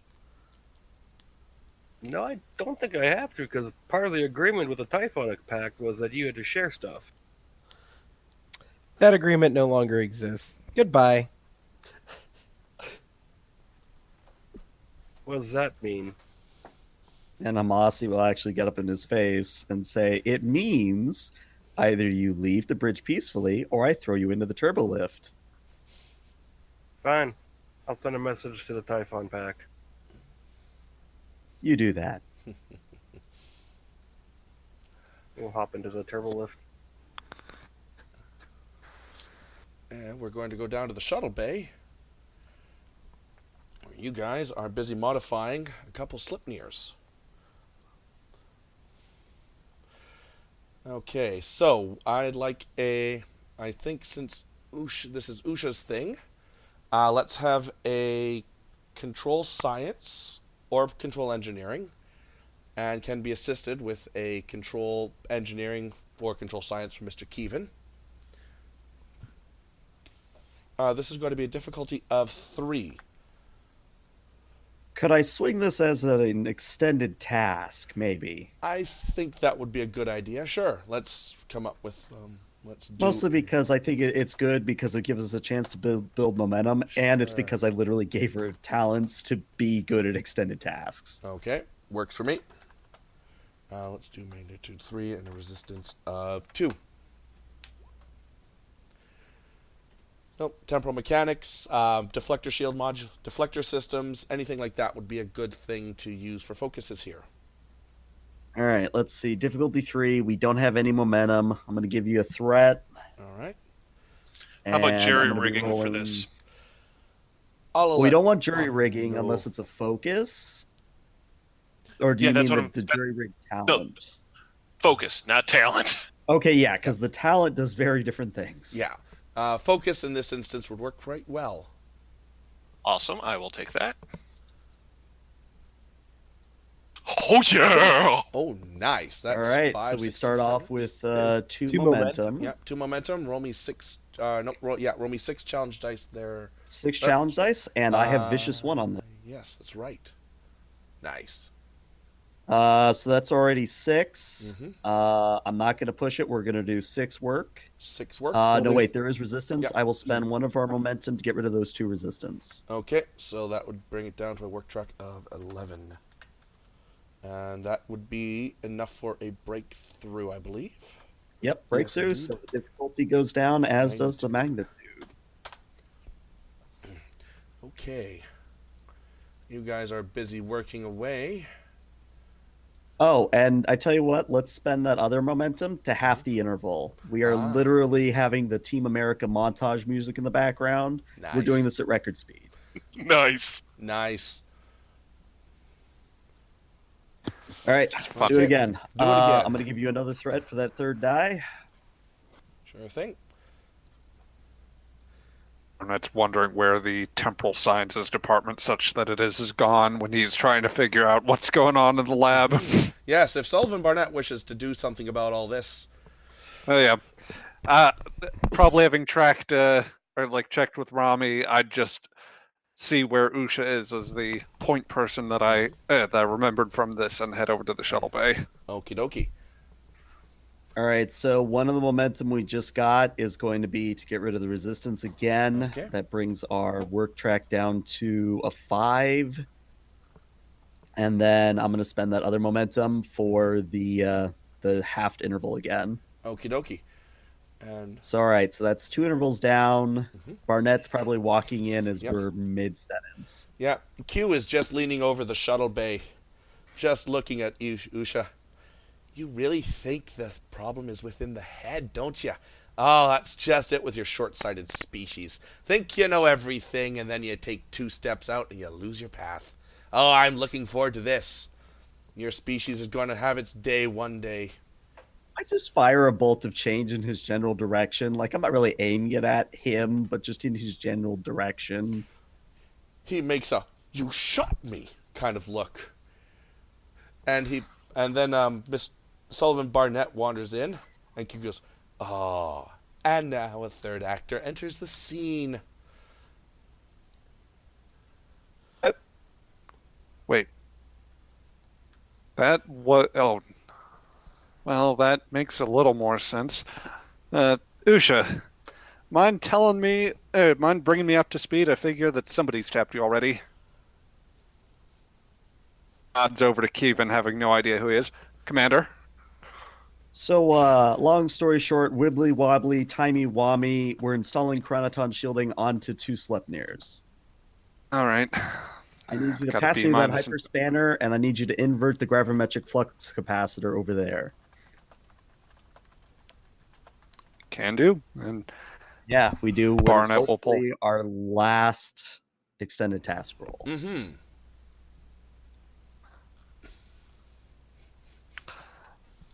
Let's see. Were you asking for an assist there as well? And if so, just because Yeah, I I'm would just already... say let's either Barnett or Kevin can assist on this. I already got the successes we need, so whichever one of you wants to assist, really. Yeah, because we're now down to Okay. difficulty 1, I believe. Yep. Yep. Would control science do it? Control science would definitely do it. Okay. And Whoops, that's all let's right. see. I don't think any of my focuses apply. I'm just taking a peek over at the talents because I do have technical expertise wouldn't work. Testing a theory isn't quite appropriate either because I haven't technically succeeded at a task on this. Mm-hmm. But I'll give you the roll. All right, we'll take that 2 momentum. Nice. And we can actually bank that 2 momentum because with 8 successes on that completes the work track and it's another breakthrough. So the work track is done. You're done, and the shuttles or the Sleipnirs are up, shielded, and ready to go. You hear a bravo, bravo, bravo, way to pull clutch. As Q is looking over the railing, dressed in like a golfer's outfit, just doing polite golf claps. He looks at you. I can't wait to see what happens next. And then he vanishes.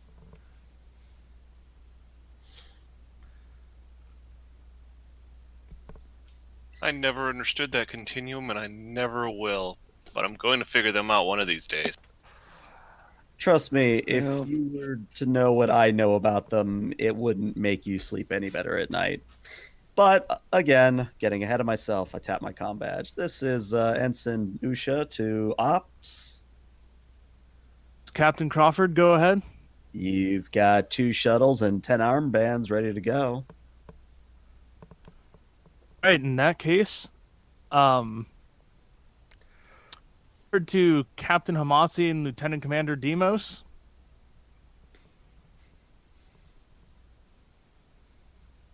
Demos here. You'll get Hamasi. The shuttles are ready. Go ahead and prepare some away teams. We have to figure this out and figure it out quick. All right, so let's do sort of a token collection Agreed. on who's doing what here. Yep, let's go to the Sleipnirs, since that's where we're going to be. Okay, so let's do the head. Let's do the head team. Okay, so Hamasi is the one who's going to the head team. Okay. So head team. I would like. Actually, I think I would like not Usha, come to think of it, because we want her to go with the transwarp, because she's also skilled with transwarp. Right. So Ela. Yeah, we'll take Ela for Okay. our science. And then let's take. Oh, Dura for security. Yeah, I'm thinking Dura, unless we really want to tempt fate and bring Ember along. Let's see who else, because I want everybody to have a representation on each away team.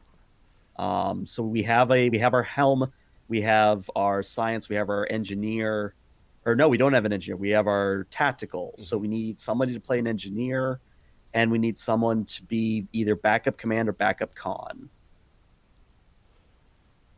And I must remind Captain Crawford that Naya is currently on the Nighthawk and unavailable to be picked. Sorry. Oh, so Nighthawk isn't back yet. Nope, Nighthawk's still doing its thing. Oh, gotcha. Okay. Then we have like no engineers. Yeah, we need to fix that later. We have Mei Loon. We're not going to take the dolphin. Well, technically, we do have this grunt engineer that Kevin seems to be going with, this Ensign Holmquist. Oh, this is true. Yeah, let's take him. Yeah. Okay. And then who's missing here? Who am I missing? I think the only thing we're missing, because what we have, because I can play Dura, Dorum can play Ilya, Kevin can play Holmquist. Where the heck is Holmquist? I don't see him. He's Haven't made him yet. Oh, okay. Cool. Well, then I will make a character sheet for you probably to fill out. need someone for Barnett someone and someone for for Shiz now. Demos. Yeah. Well, if I'm not in the shuttlehead group, I like. Well, let's see.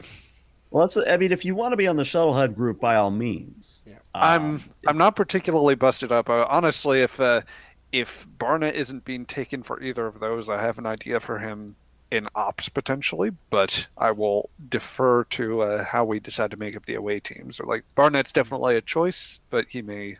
Personally, he might. I think he'd be a better fit going through the gate myself, just because stars. Right, that's my thinking, is that he would be better on the transwarp group. Yeah. But yeah. Well, so we have if we've got the other engineer position covered. Khan was the only other thing. I mean, we just have to double up on something. Mm-hmm. Well, I could always bring Zahn somewhere. His engineering and stats are passable, so. And you can activate him for a focus. Mm-hmm. I could definitely do that. All right, cool. So we had that. I got distracted making a character sheet for HomeQuest. So there's Rafati, HomeQuest. As soon as, he might not get a picture this time, but that's okay. Okay. So who's doing the transwarp hub? That'd be my team being led. Okay, Dolrum. The transport hub I thought was being led by Demos. Nope. No, it's me. No, it was definitely Dolrum. I mean, Crawford might order Dolrum to stay, though. Well, you're the captain. There's He doesn't no want might. that risk Do what you want. for him to stay. Okay. So you're ordering Dolrum to stay behind? He's not risking him. Okay.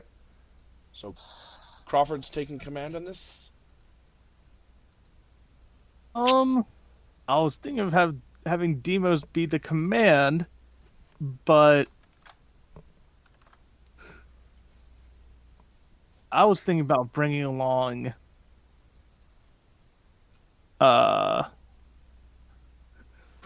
Jensen as a medical officer, but Take Jensen. Not that Jensen, right? The new Jensen? The Calvin Jensen. Right. in Oh, medical. Those two should meet. Oh, I'll take Calvin. Okay, cool. Because Calvin also has a 3 in con, so he's decent at the helm. Cool. Okay. Who do we get as an engine? Well, we guess we sort of have Usha for engineering, correct? Kevin isn't anywhere yet. Yeah, we can bring around Kevin for extra backup. Mm-hmm. Okay. Sure, I guess we take Kevin. You got it. Cool. Okay. So, Mr. Kevin is here. There's Kevin. And then under medical, we had Calvin Jensen. Okay. That look about right? You need to sub Crawford for Demos. My bad. We'll rectify that momentarily. Well, I'm playing Deckard. Oh, you're playing Deckard. Okay. Well, I'll take Calvin Hmm. and Crawford will lead. Okay. I'll have Crawford lead this. Okay. Cool. So we are going to look at the giant head first. So we'll move this team over here. Well, and we also want Sullivan Burnett on Crawford's team. Yes, right. If the guest star should have. I think I could still do what I was planning on looking at from that area. It's definitely optimal in this case. Okay. So the Slipnir. We'll go back to the giant head.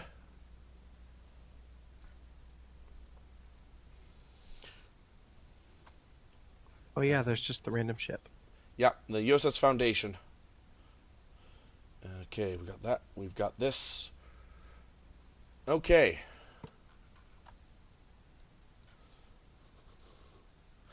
So the size of the size of Pluto's moon Charon is a platinum humanoid head.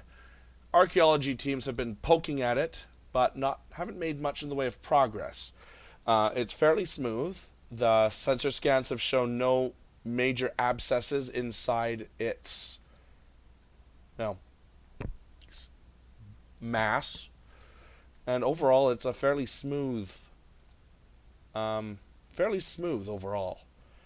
No sign of who made it, only that it has enough particle accumulation to have resided within this nebula for several thousand, if not longer, years.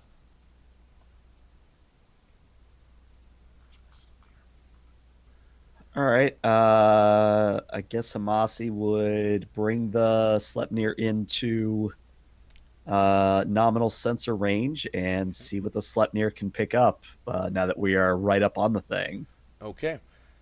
This is going to be if you're looking to figure out structure stuff, that'll be sensors engineering.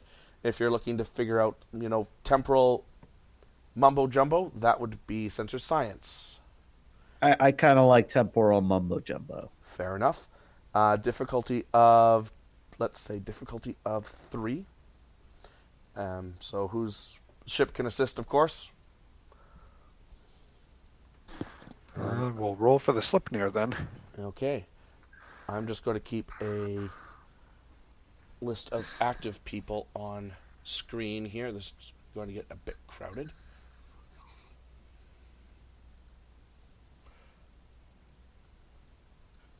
Yeah, I think it's Ilya that's doing this role, Yep. not Hamasi herself. Yeah, Lakila. That's me. If, All right. So what did you say the role was? It was insight science or reason science. I'm going to spend one of our momentum for a third die. Okay. Science, and I'll take care of that in a minute. And I have focus. Ooh, nice. That's already 4 successes. So one more momentum out of that. All right. Mm. What has Ilya found?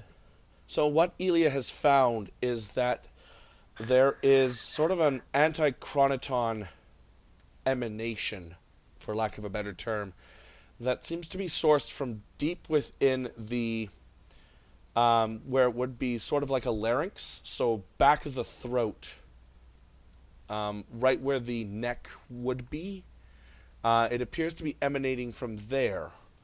It appears to be extended, sort of teardrop shaped, around protecting itself as well as the station. At this point, the USS Foundation is asking if you need assistance there. I think we ignore the Foundation. Very well. But once I get this information, I say, just to confirm, Ensign, you are saying that the chronoton field is extended around the station now? That seems to be what is happening. And how deep into this rock exactly is this phenomenon localized? Could we penetrate with torpedoes and or phasers? Very difficult. It appears to be roughly 100 kilometers deep through what appears to be at least solid platinum. All right, follow-up question. Mm-hmm. Could we tractor this thing further out into the nebula? You would need a much larger ship to do that, but you can certainly use tractor beams to encourage it to move elsewhere. This is Captain Hamasi answering the call from the USS Foundation. This is Captain Jacobs. How can we assist you there, Captain? Well, I need you to come over and nudge this rock a little ways away from the transwarp hub, if you'd be so kind. A peculiar request, but then again, this does appear to be a peculiar situation. Am I to assume that this is temporal prime directive stuff? Yeah, that's about the way I'd flavor it, Captain. Best I not say too much. Fair enough. I'm assuming that you are the present captain of this Deep Space 15? Honestly, even that is a little bit wobbly right now. Right. Stop again, asking questions, I start won't say doing too much. things. Understood. Yes, sir. Thank you, sir. Right. It'll take us a minute or two to recalibrate our tractor beams to move them such a mass. I'd recommend taking your little ship away roughly 500 kilometers off. We'll be pushing this thing rather fast. Roger that. Okay. And as a backup plan, if the Foundation, for whatever reason, like disintegrates or vanishes, it was a TNG trick, but could we potentially like run the tractor beam at like 400%, but in bursts? Sure. I mean, by TNG tricks work just as well, if not better, in post-TNG times. Then I tell my engineers to get working on that backup plan. Mm-hmm. All right. And we are going to have a quick, this is going to be a scene change. Nope, okay. Actually the momentum gained, I'm sort of running both Slipneers as a single scene, so yeah, no momentum loss. Okay. Transwarp team, you're up. Dun, dun, dun, dun, Which dun. is going to be these people. Okay, Captain Crawford. You guys are approaching the Transwarp hub. Let's say that this is gate number 12. That appears to be attracting all the downstream time, for lack of a better phrase. Let's see. Here's that. Paste these here. And you guys go off here. Cool. What do you wish to do? I think the first thing we'd probably want to do is have, in this case, probably both. Probably just Usha run some scans on the gate itself to see what on it might be causing it to attract these chronoton particles. On it. All right. This will be Insight Science, difficulty of 2. And Usha leads, and either one personnel or the ship can assist, whichever one wants to do it. I think Barnett's going to settle in on this one. Okie dokie. Go for it, Mr. Barnett. That's one momentum. Got it. All right. So this is interesting because it's not actually the Transwarp hub that's attracting the particles. The time seems to be entering the Transwarp hub and passing through it. Your sensors are combined with the mapping from the station. indicate that it is traveling down one of the pathways. And it appears to be exiting out one of the gateways that would lead deep into the unexplored areas of the Alpha Quadrant. Sir, no, I'm if sorry. I read this correctly... sorry, Sorry, go ahead, GM McCall. Retcon, just remembered I was reading the wrong notes. This leads in deep into the Delta Quadrant. Okay, slight flow of change. Mhm. Sir, if I'm reading this correctly, imagine the transwarp hub as a straw that is quite literally sucking the temporal energy and siphoning it out to a point in the Delta Quadrant.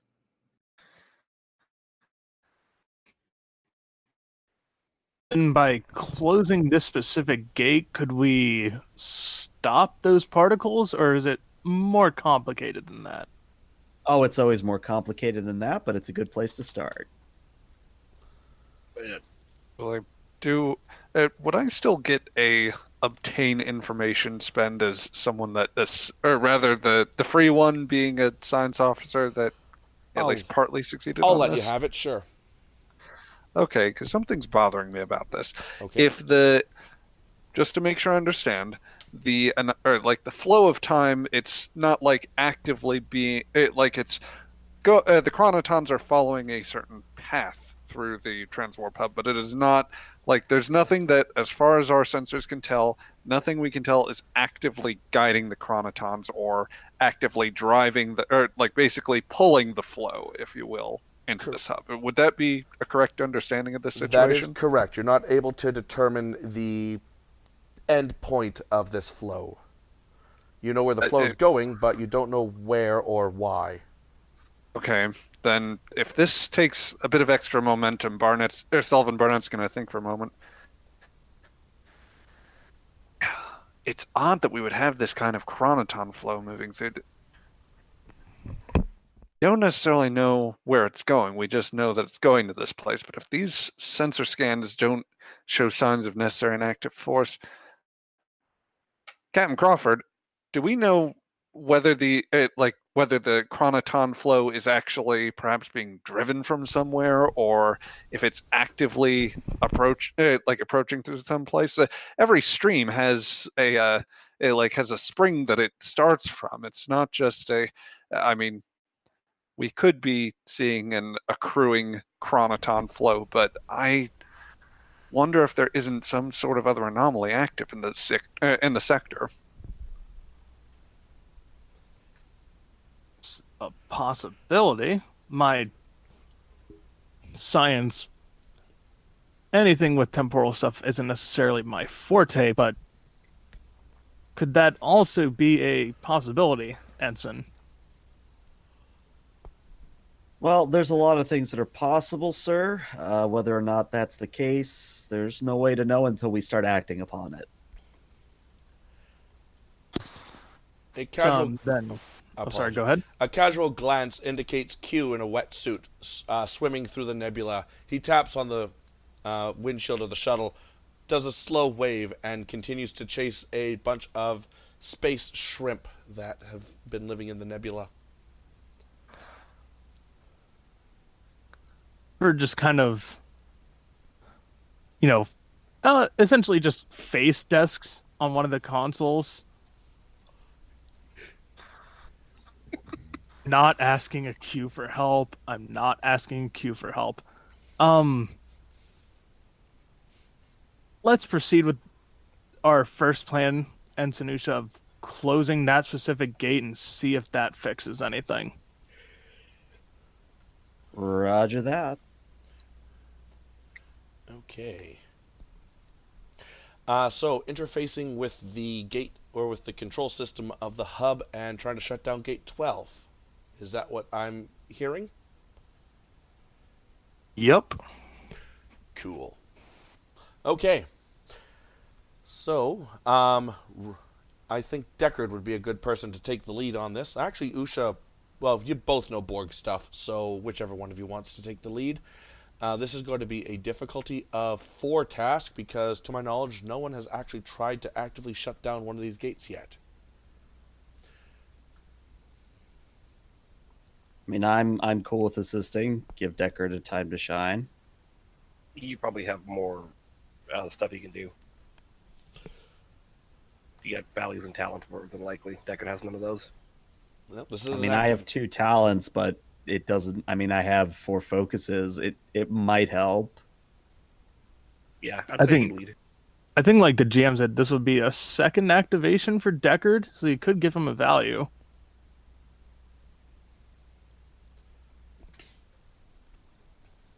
It's coming to mind right now. Jeez. I will figure out this technology even if it kills me. It does I mean- sound like a Deckard thing from what little we've seen of him. All right, then I guess Usha take the lead. Alrighty, remind me again when I'm rolling. Probably control science. Heck, even daring science would work here. Science or engineering, either or. Borg technology, so transwarp hub, Borg technology, that sort of stuff. And difficulty 4 is what Difficulty you said, 4, right? Yep. Gonna spend that 3 momentum for 2 additional dice. Okay. Look at that. I don't Nice. need it. All right. Let's see if Deckard gets any of that back.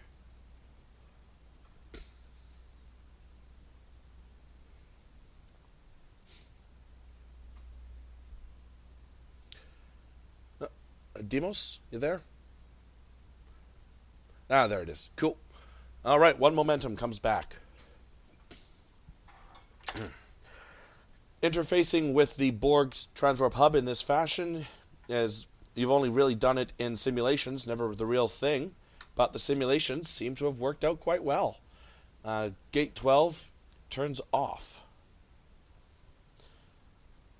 And roughly that around the same time, the USS Foundation revs up its tractor beam and gives the moon-sized head a mighty shove. The head drifts away at a glacial, well, seemingly at a glacial pace. And what is most interesting, Hamasi's ship, is that the emanations continue to shape themselves around the station.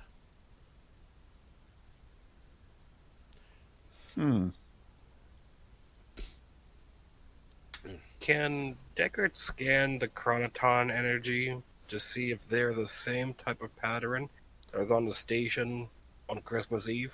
Absolutely. Actually, by now you've probably have enough scans. No, this is different. These are different patterns.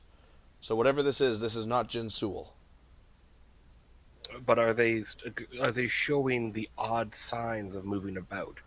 No. He's talking about the entities that we maybe killed. Haha. Yep. No, these are not. This is not related at all to the entities. Whatever this is being emanated from the head to protect the station, as time is literally, well, it was literally flowing through a tube. What is now interesting is that time is now just flowing through a different gate entirely. It's continuing to flow through gate 9 now. The map indicates that there is an aperture that is roughly 100 light years away from the other aperture out of gate 12.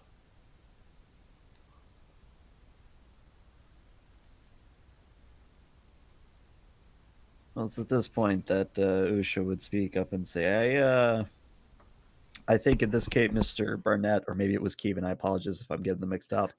I believe Mr. Barnett has a point. The source of the chronoton flow is coming from somewhere in system that we need to discern.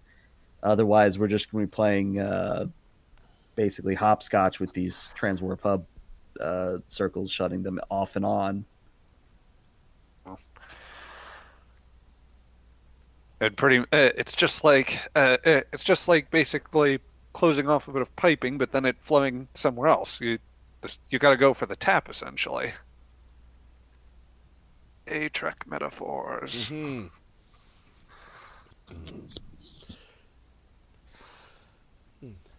USS Foundation to the unidentified shuttles We're receiving some very weird chronoton par. And with that, the USS Foundation vanishes.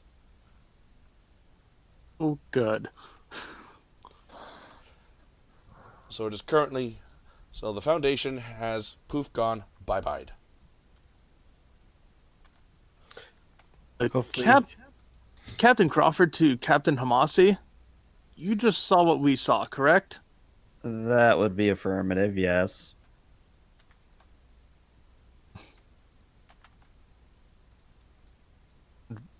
Just for clarification, GM, you said that the flow that was in system was about 100 light years away from the Gate 12 entrance? Yes, so the exit that the time is currently flowing through now is an exit would be 100 light years from where the previous exit was. So think of it as Okay, gotcha. electricity taking path of least resistance. You've already shut off the most least resistance, so it's now proceeding through the second least resistance. Gotcha.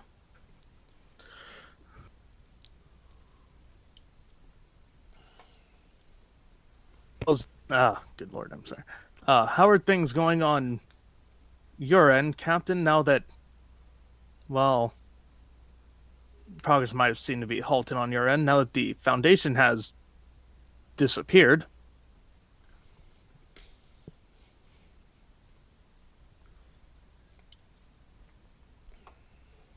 I'm sorry, I heard now that the Foundation has disappeared and then nothing. Oh, I just asked what the progress was on your end. Okay. We were testing the theory that the head was the cause. However, it appears that the head was actually a benefit in this case, which is further odd. But we will begin search immediately for the source of the chronoton particles. They got to be coming from somewhere.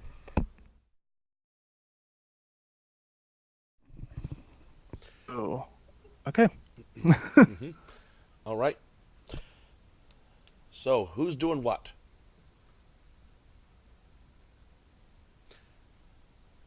I'm hearing silence. Well, I'm trying to figure out what we need to do from here. Well, go ahead, Sullivan Barnett. Yeah. Like I'm saying, at this point, I'm convinced that we've been looking at the wrong end of the chronoton flow, as it were, and that there's something that's streaming it in. So whatever resources we can muster are probably better spent sending out to the source. So frankly, I'm wondering if it doesn't make sense to send both scouts towards trying to follow a trail. Essentially, if we think that's too much of a split on resources, then maybe we send one scout through the portal just to see if, even at that distance, if it is actually curving in a particular direction towards a source. Because I could be completely wrong in thinking that wasn't actually what was going on. The other alternative is to have a group return to the station and see if anything can be done to get the Lunette in, or modified in similar fashion. I know it might take a little while to do that properly with the shields, but it can't hurt, I think. That's my 2 cents anyway. Either those sound reasoning, but we also probably don't want a Cisco situation. No, I think the lieutenant's words have merit, and this is Usha speaking. I think that we on this side need to go through the hub, figure out if it's a entities, or some form of anomaly that is siphoning off these chronotons, and Hamasi's team needs to find out where the particles are coming from in the first place, if not that head.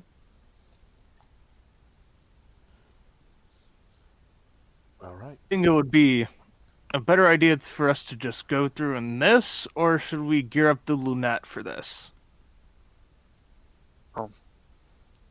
We may. Well, oh, go ahead.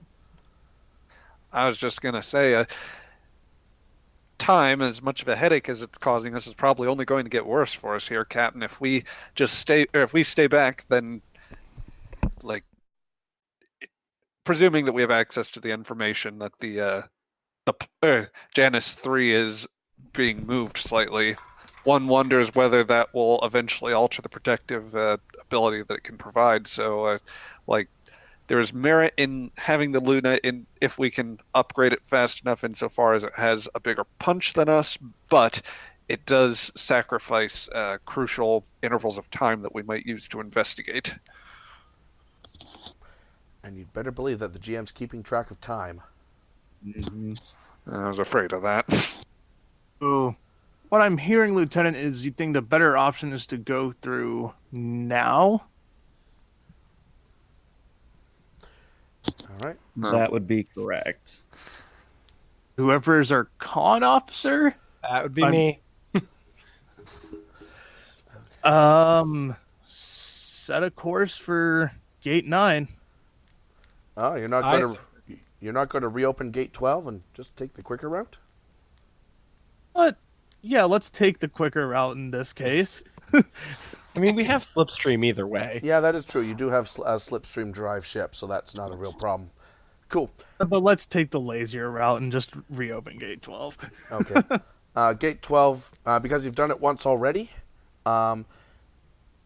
so which one is flying? That's Jensen? Yep. All right, Jensen, because you guys might want more momentum, roll me a control plus con, difficulty of 0, just to fly the ship where it needs to go. And since this is the first activation of Calvin, I can't add a focus. Right. But 2 successes works. 2 successes work. All right, so you're at 3 momentum. Piloting the ship through the transwarp hub is just as easy as the simulations and all the other pilots have bragged about. It just seems nice and smooth. You emerge on the far side of the gate. There are no space whales. Those are not there. Uh-huh. You are on a slip mirror. And you're able to follow the chronotons. What is very interesting, Usha, you'd pick up on this immediately because you already know what to look for. You know how a black hole sucks in light from all directions pretty much simultaneously? Something's doing that with literal time. If it wasn't for your temporal shielding, you guys would have been caught right up in it, and who knows what would have happened. But you guys are thankfully immune. So time from 360 degrees is being pulled inexorably towards a system roughly 20 light years from this gate's aperture. Okay, I have a barrage of questions for you. Yes. Question 1. Mm-hmm. Is this the same level of destruction that an omega particle would cause? No, this is a different phenomenon. Okay, that's good, because if this was an omega directive, we've had a very big problem on our hands. No, if this was an omega directive, GM would have planned for them. You would be seeing a yellow Ultima symbol, or blue Ultima symbol right now. I mean, you still could. You have threat. I know you've got it. I know I got threat, but I think I'm having enough fun with Q to not really need to spend too much threat. All right. Second question is this more a like all good things style rift where it's destroying time across multiple, I don't want to say generations, but multiple levels? Because with Picard, it got worse the farther back in time you went. Not that you're able to discern. It's more of a single timeline being just wound back. So if you're looking out the window, paying no attention to Q water skiing behind your ship, there's an asteroid there's a comet that's moving backwards. All right, and then my last question before I stretch too thin is this space in any way, shape, or form related to or owned by the Krenim Imperium? No, not by any star charts that you're familiar with. Okay. Well, I communicate all of this to everybody else in the Sleipnir, and I say, well, I guess we're going to have to fly over there and check it out, sir. Alrighty then. And if nobody objects, Marcus isn't wasting any time whatsoever. With this, as if I'm understanding this right, essentially a time singularity of sorts. Of sorts. Probably the best way to look at it, yes. Okay. Well, if it's okay with everybody, I'd like to see if I can run a more detailed scan and let my sensor operations focus come into play if that works. Absolutely. We're also only 20 light years away, Okay. so we could just hop in a slipstream and get there quick. Mm-hmm. I will hold off until we get to that point, and Okay. And just because I haven't had enough wrenches to throw into things, we are going to cut back to ops real quick. Oh, look, all the people. All the that aren't people there. are still here. All the people are now not here. Like, And Gila's gone. there we go. It's just me and Darval. Yeah. Okay. well, let's get Bernie Jail up here. Yeah. Okay. Mr. Dalrum, you are at ops, just sort of tapping your fingers and working with Captain Hamasi on the other Sleipnir as they begin to make their way back. The USS Foundation has just vanished.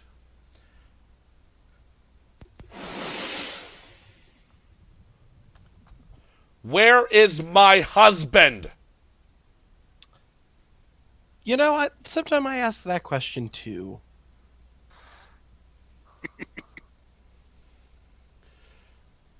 A female has steps foot onto the station in a flash of white light. How may I help you, my dear? You seem to be the person currently in charge of this station. Where's my husband? Is he gallivanting around again? I should have known he'd be finding the most remote place to hide from me. Well, he came here saying he was on vacation. Vacation? Is that what he thinks this is about? As for his current whereabouts, I don't know. Last we saw him, he decided he was going to go scuba diving into the nebula. Oh, And literally walked through the bulkhead and started swimming. well, fine. Well, at least I know he was going to come back here. Well, I would hope. We have 2 shuttlecraft out there with full sets of crew trying to figure out what's with this time thingy. Oh, that. I don't really care about that. I just want him back. God. And she shakes her head. You might not care about the time thing, but it is kind of affecting everything here. She looks up. Cared. Yeah. Again, she just sort of rolls her eyes. Q may find such pleasure in dalliances and entertainment as humans. Me, I just have I'm running out of patience. Well, as you can see, I am no human. As you can see, I really don't care. And she poofs and is gone again. I immediately hit the comm. Captain Hamasi, Yes.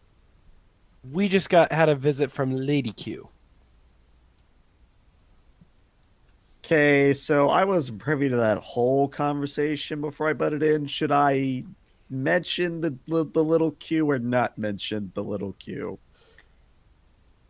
Little Q? Long story short, they had a kid. Something happened. I wasn't privy to that whole conversation. Well, it didn't seem to be stemming from that, but she was looking for her husband. I thought I had a good clap back. She didn't find it very amusing. Okay, well, if an angry Q woman shows up on my shuttle, I will be more prepared. Thank you.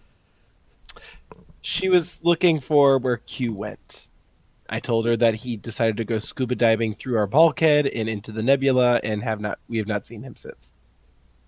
Good. That means I can say the same thing and she won't question it. Figured we should be on the same page. And it's ironic because I know she's listening to us right now. Hi, Lady Q. When both of your comm badges activate, when you see Q, tell him I'm around.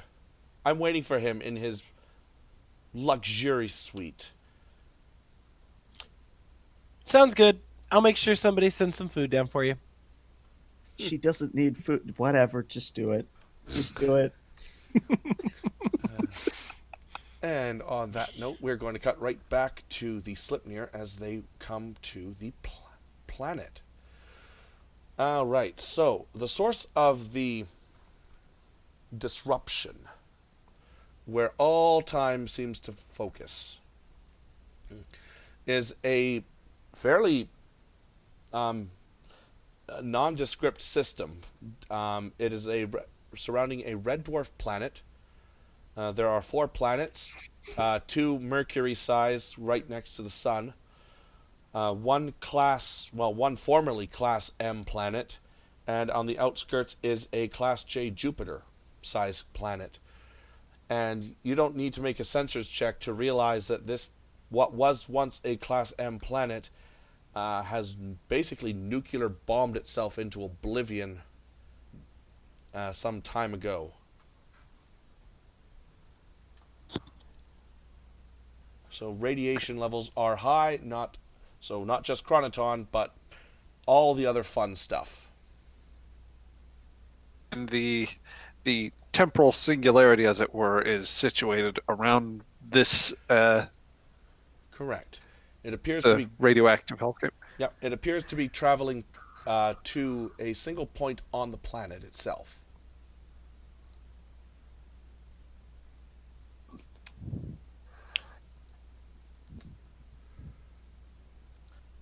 Well then,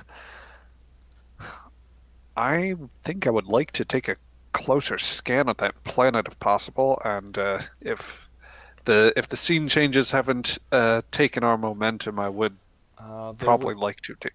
There would have been 1 scene change, so you're down to 2 momentum. Okay. Everyone okay if I take 1 more? Sure. Good. Fantastic.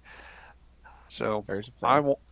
I want to get and sensor operations applies. What I would like to do is I would like to concentrate a scan along as close as I can identify to an epicenter of wherever this was, see if there's any signs of perhaps some sort of facility, some sort of infrastructure, anything that would give an indication as to like the surroundings of this area, what might Of course. Sure. That would be Insight Science, difficulty of 2. So, and the ship can assist with Sensors Science. Okay.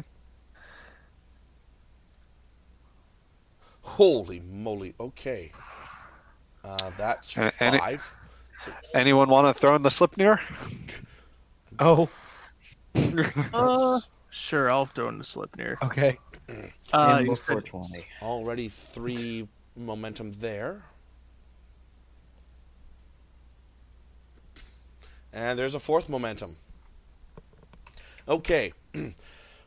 So this planet was, of course, once a Class M, now rad-bombed back to the Stone Age. Everything appears to be coming from a single device located on the planet itself. Difficult to get any concrete readings of the device, even from orbit. The device appears to be roughly 3 or 4 stories tall, maybe about 100 meters diameter. Hard to really make anything out. It appears to be absorbing time for a purpose you're not aware of at the moment. You're also detecting one life sign on the surface. Well, I guess this would be a question to suggest for Sullivan Barnett is the life sign, I don't know. I'm not sure if asking if the life sign is a Federation species would be a good idea, but that's the only one I can think of. Well, I have a couple ideas. You do get a free question. Yeah. I have one clarification to ask, and if this counts as a question, that's fine. We've got the momentum, I think, at this point. But just to clarify, since you said that we knew that this was an M-class planet that had clearly been bombed back into the Stone Age, had there been any since this, I guess, is still in the Delta Quadrant, had there been any record of any sort of a prior visit to this planet by anyone, Federation or otherwise, that had made its way here? That would... so I will allow that as the free question. Okay. This is a planet that had a cursory visit from the USS Equinox back when they were doing their solo trip through the Delta Quadrant. They briefly mentioned that it was a Class M planet. They had just achieved nuclear power. Captain... Ransom, I think. Yeah, that sounds right. Captain Ransom reported that the civilization appeared to be quite fractious and did not place any good odds on its overall survival. But as they had nothing to offer the USS Equinox, he chose to follow the Prime Directive in this one instance and just leave the planet. Okay. Well, if I might... everyone okay if I spend momentum for another question? Go for it. We've got Logical 5 of it follow-up. for a reason. Yep. Okay. Based on the sensor records that Voyager brought back with the Equinox, is the life sign that I'm reading consistent with what life signs we were aware of on that planet? Correct. It would be an indigenous life form. Okay. It would be a humanoid life sign. If that is of any additional information. Okay.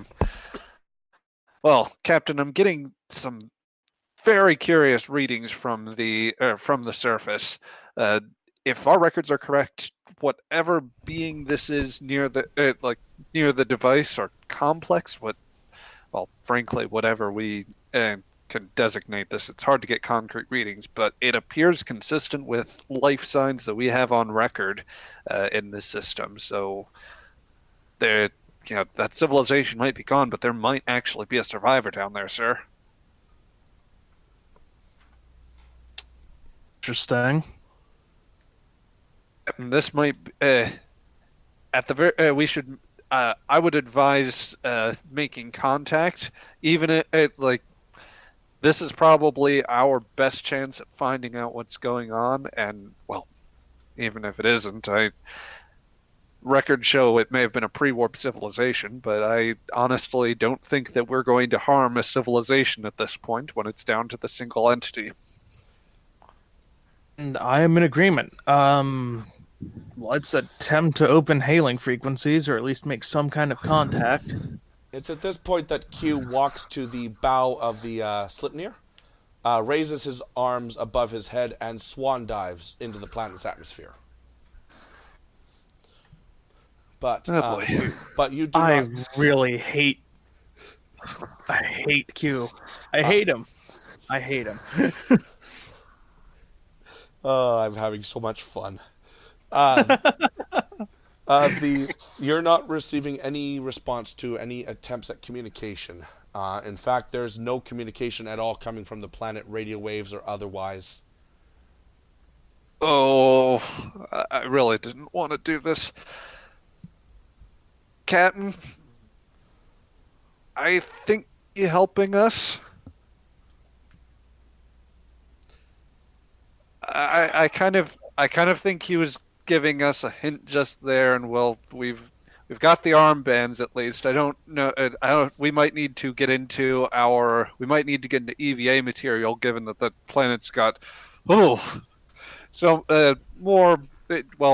enough radiation to where non-zero chance of us glowing possibly, but that if we can't get a hold of them by any conventional means of communication, then we might have to go down there.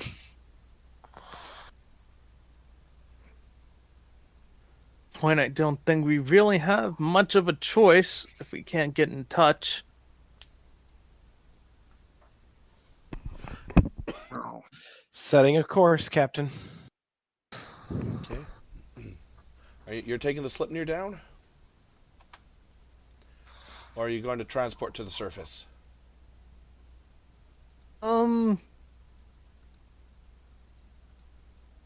Feel like, and I'll take everybody's input on this because this feels kind of important.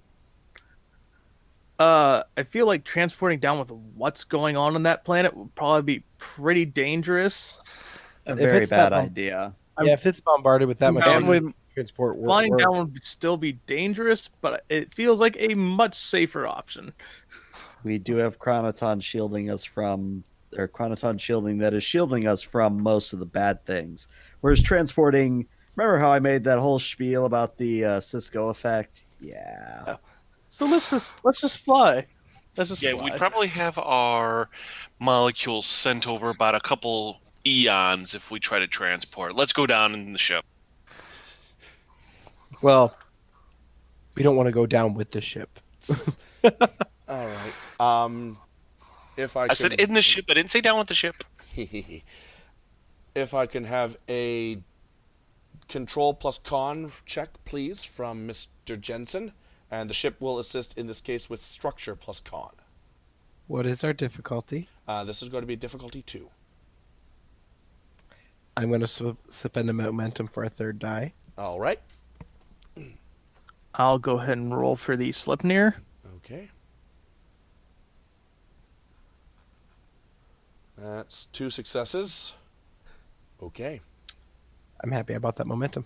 Yes, you did. Yep. Okay, that's the 2 you need. So the transition into the rad atmosphere is rough, to say the least. Radiation has co-opted any sort of natural weather patterns, causing currents, downdrafts, updrafts, side drafts, pelting the ship with all sorts of radical particles. Doesn't make for an easy thing. Your sensors are pretty blind, but you do make it to the ground and only within 100 meters or so of the actual device. So you will find yourselves here. Just gonna say Marcus was super nauseous all the way down. Oh yes.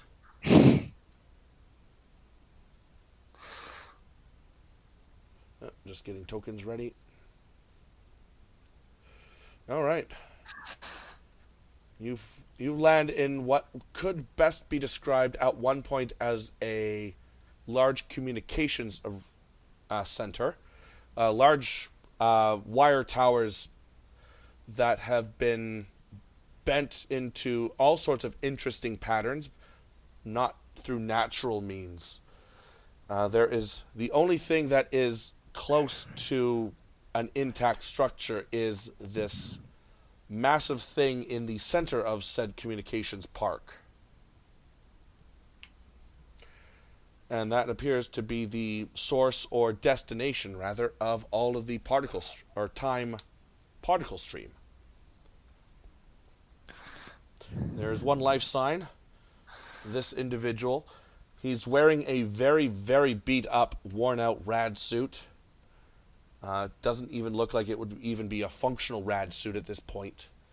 But he is stumbling towards your craft as you approach. He's waving sort of frantically, but you're also detecting a hint of anger behind it.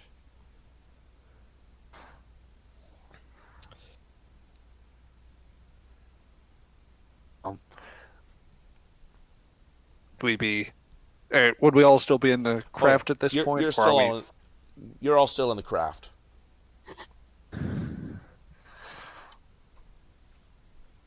Ugh. I nominate the captain to talk. Yeah. Great.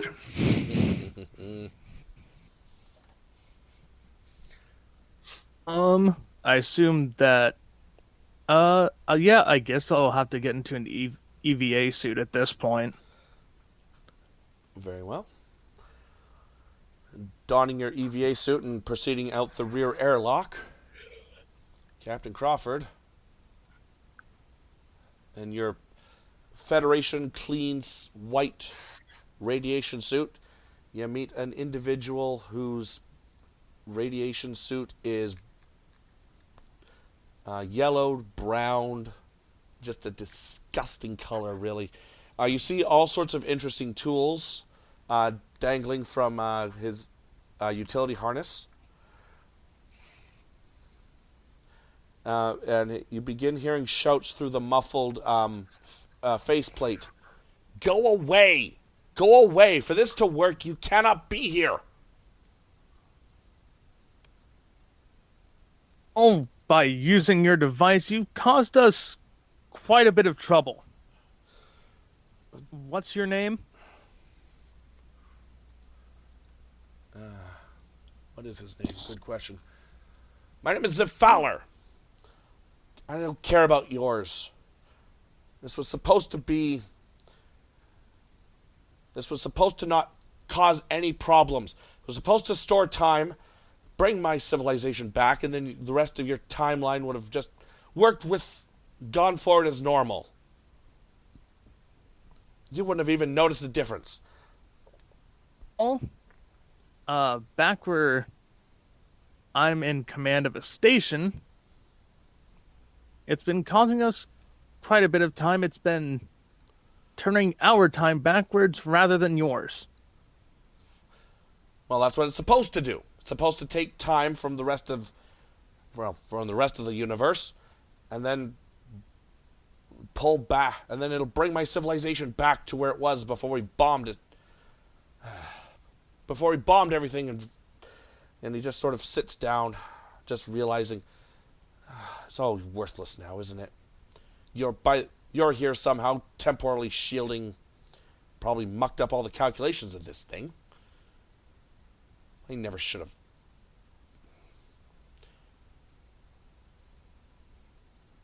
Like, crouches down beside him, and he'll have his comm badge, and he'll ask for, we'll say, both Kevin and Usha to come look at the device that he's trying to build, or at least has built in this case. Okay. Usha will, of course, step out and take Start a look. suiting up. All right. And the rest of you guys still on the ship, I assume? I mean, I wasn't clear on the situation on us heading out. Barnett might, Sullivan Barnett might, if there's still a spare band and EV suit, and there's nothing to do sensor-wise, then he might walk around, or he might head out there. All right. Peek over their shoulders. Fair enough. So once the airlock door closes, Deckard and Jensen safe inside. There's a quick flash of light, and Q is sitting inside and offers you guys a box of popcorn to watch. I just stare at him because, I'm just a lonely ensign going, who are you? Q will extend an arm around Jensen's shoulder. I'm either your best friend or your worst nightmare. Today, let's be friends. Yes. I like making friends. Me too, my plucky young human. Please share this.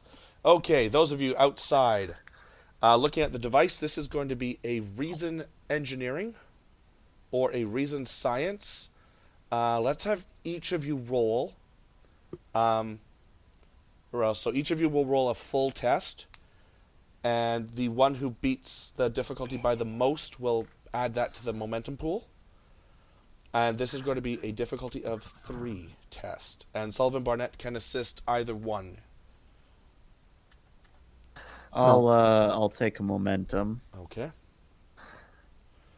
So temporal mechanics, alien technology, stuff like that would work. Usha makes it. Cool.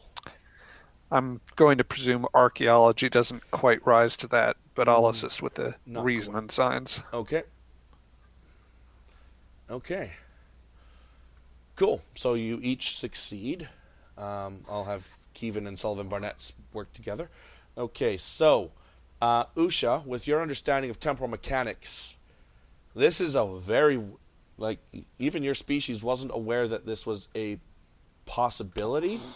But what this thing is doing is it is sort of siphoning time from the time stream in order to sort of forcibly bring a static point in the past into overriding the present. So think of it as if trying to pull power from life support in order to enhance weapons, something along those lines. Just he's trying to do it on a planet-wide scale. Lieutenant Commander Kevin, you and Sullivan Barnett look through this thing. This is definitely technology that a mid-20th century level society should not have access to.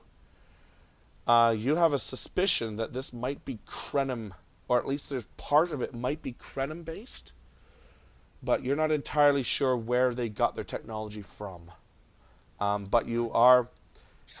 This thing is storing a lot of stuff in, for lack of a better term, temporal capacitors, and the temporal capacitors are actually almost full.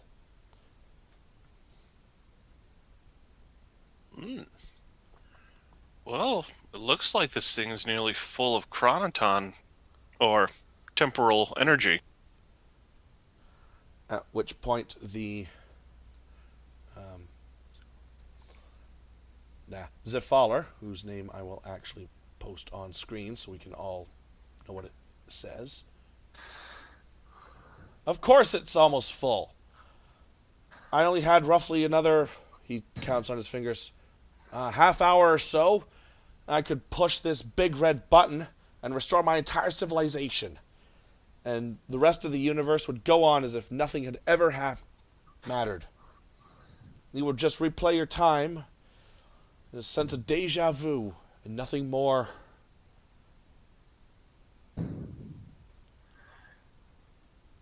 Well, we're getting a lot more than just a little bit of deja vu, even before you pressed your button. Yes. And he shrugs and says, well, there's only, 8 of you? What's that against 4 billion taken before their time by tyrants, mad scientists? Do you believe all this started over a claim about oil? Where did you get this technology from? Well, myself and my fellow scientists, we sent out, our first thing was just to broadcast what was of our species to the stars so that someone somewhere would remember who we were. Then it was a group of people descended from the stars, much like yourselves, offering a ludicrous way to restore our civilization. They call themselves the think tank. All they wanted was, what was odd about it was a series of plays from a playwright that was over 400 years ago. Seemed like a good trade to me. Captain, if I could have a private word with you for a moment. Of course. And since we're in suits, you literally just need to switch channels and stop broadcasting. But Usha says, all right, so sir, there's 2 possibilities here. Either we blow this thing up, everything resets, this all never happened, likely only Q and myself are going to remember it. Option 2, we turn it off, and it doesn't fix the anomaly, but it at least stops it from spreading. Realistically,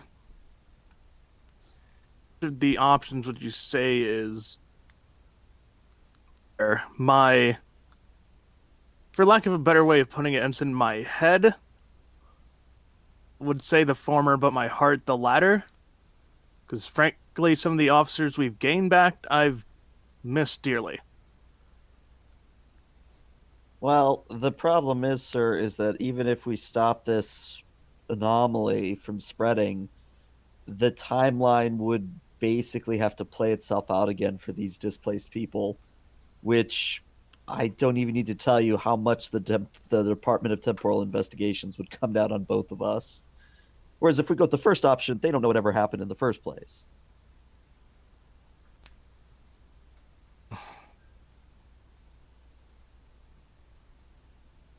Oh, man.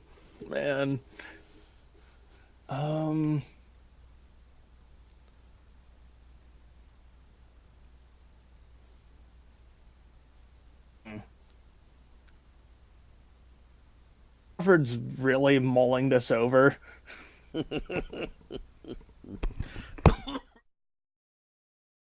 Man, the latter sounds great, but also, man, that would get us in a ton of trouble.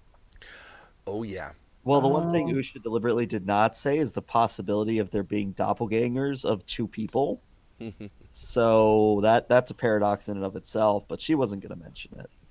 Ontological inertia.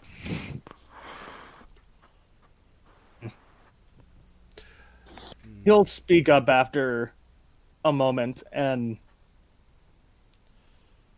just ask, like, if we were to bring Zafaller with us, do you think that'd be a good way of having remembered by... It's going to sound stupid on my end, but if he can work with us and learn our technology and maybe put his own scientific theories to work, maybe that can for his kind to be remembered rather than maybe he can bring something good to the universe. That doesn't necessarily decide what we do with this device, sir. What are we doing with this device?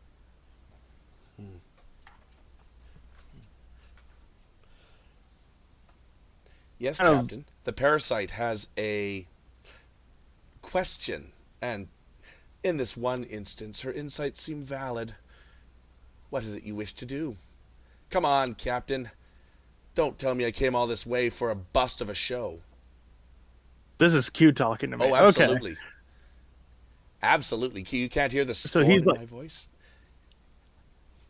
This is interesting.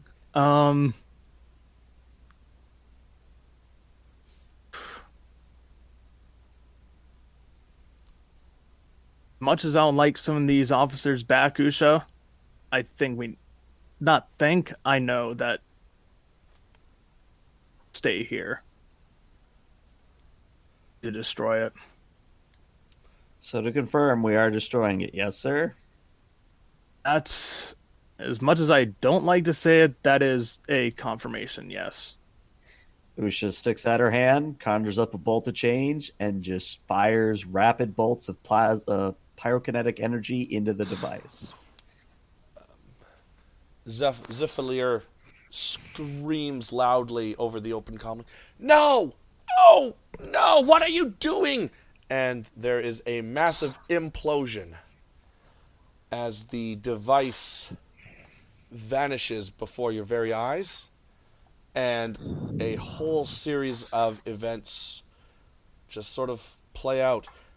Everyone sees white, with the mild exception of hearing a loud ringing and sort of a joyful laughter of Q. And there is a massive flash, and you are all cut back to ops.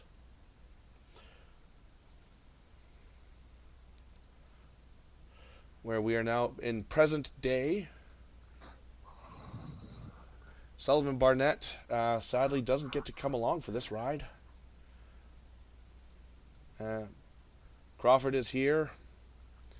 Usha's back.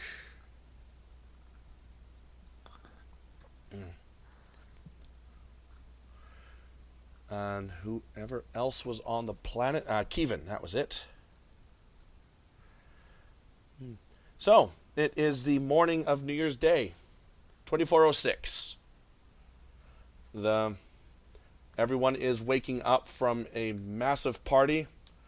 The bar had run out of alcohol the night before and had to resort to synthahol for the last hour or so. Here's my question. Yes. As you're describing this. Yep. Do You all remember. any of us remember this happening? Oh, yes. All of you, those of you in present time, remember it happening.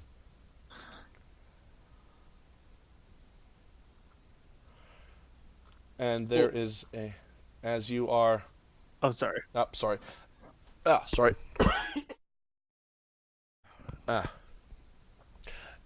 Captain Crawford, to ops.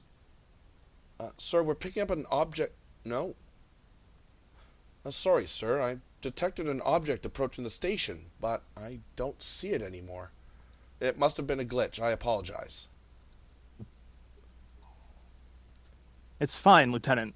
And we'll kind of look over to both Kevin and Isha with a look of like, do you think I made the right choice? Usha shrugs. Sadly and solemnly, Kevin kind of looks at the captain and just kind of lightly nods his head.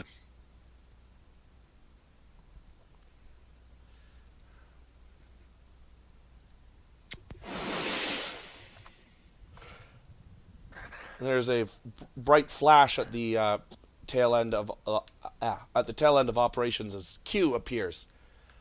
Well, he's in his traveler attire, mismatched shorts, Hawaiian t-shirt, white shirt, lots of cameras draped over his neck. Well, Captain, Commander, Lieutenant Commander,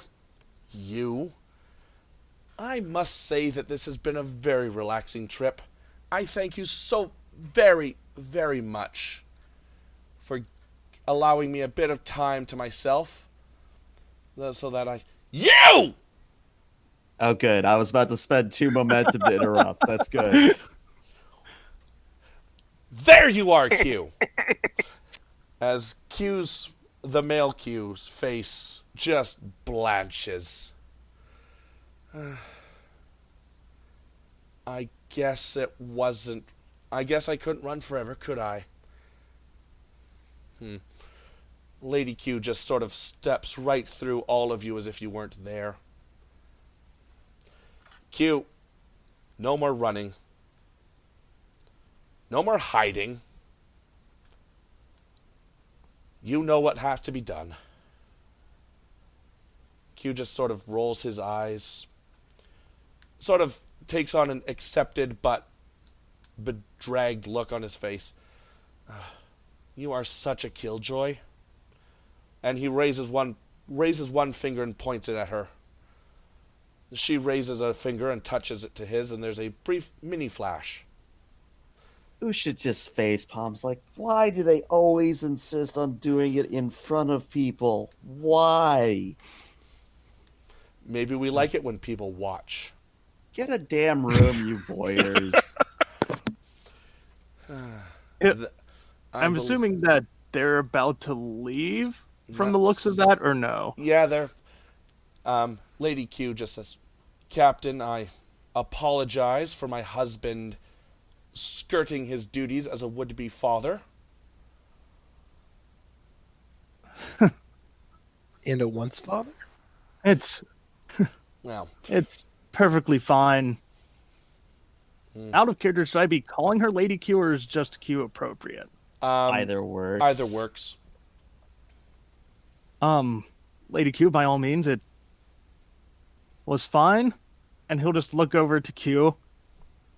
And with a smile on his face and the most loving way possible, he'll just say, Q,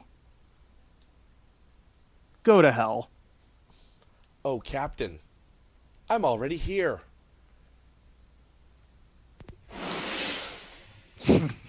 And they're gone and apparently took Kevin with them. Rip. No. Oh, great! No. Kevin has been Dude, accepted into the Keith continuum. Please roll for a new character. Yes! And on that, I believe that is a good place to end the episode. So, I'd like to thank everyone for following me on Q's Wild Ride. It has been a heck of an episode, and I look forward to seeing you guys when we are back next. So on behalf of all my players, thank you so much. Thank you again, Zach, for showing up and playing as Sullivan Barnett. We enjoyed having you. Hope to see you again. So, bye-bye. Nice to be back. Later. Bye, everybody.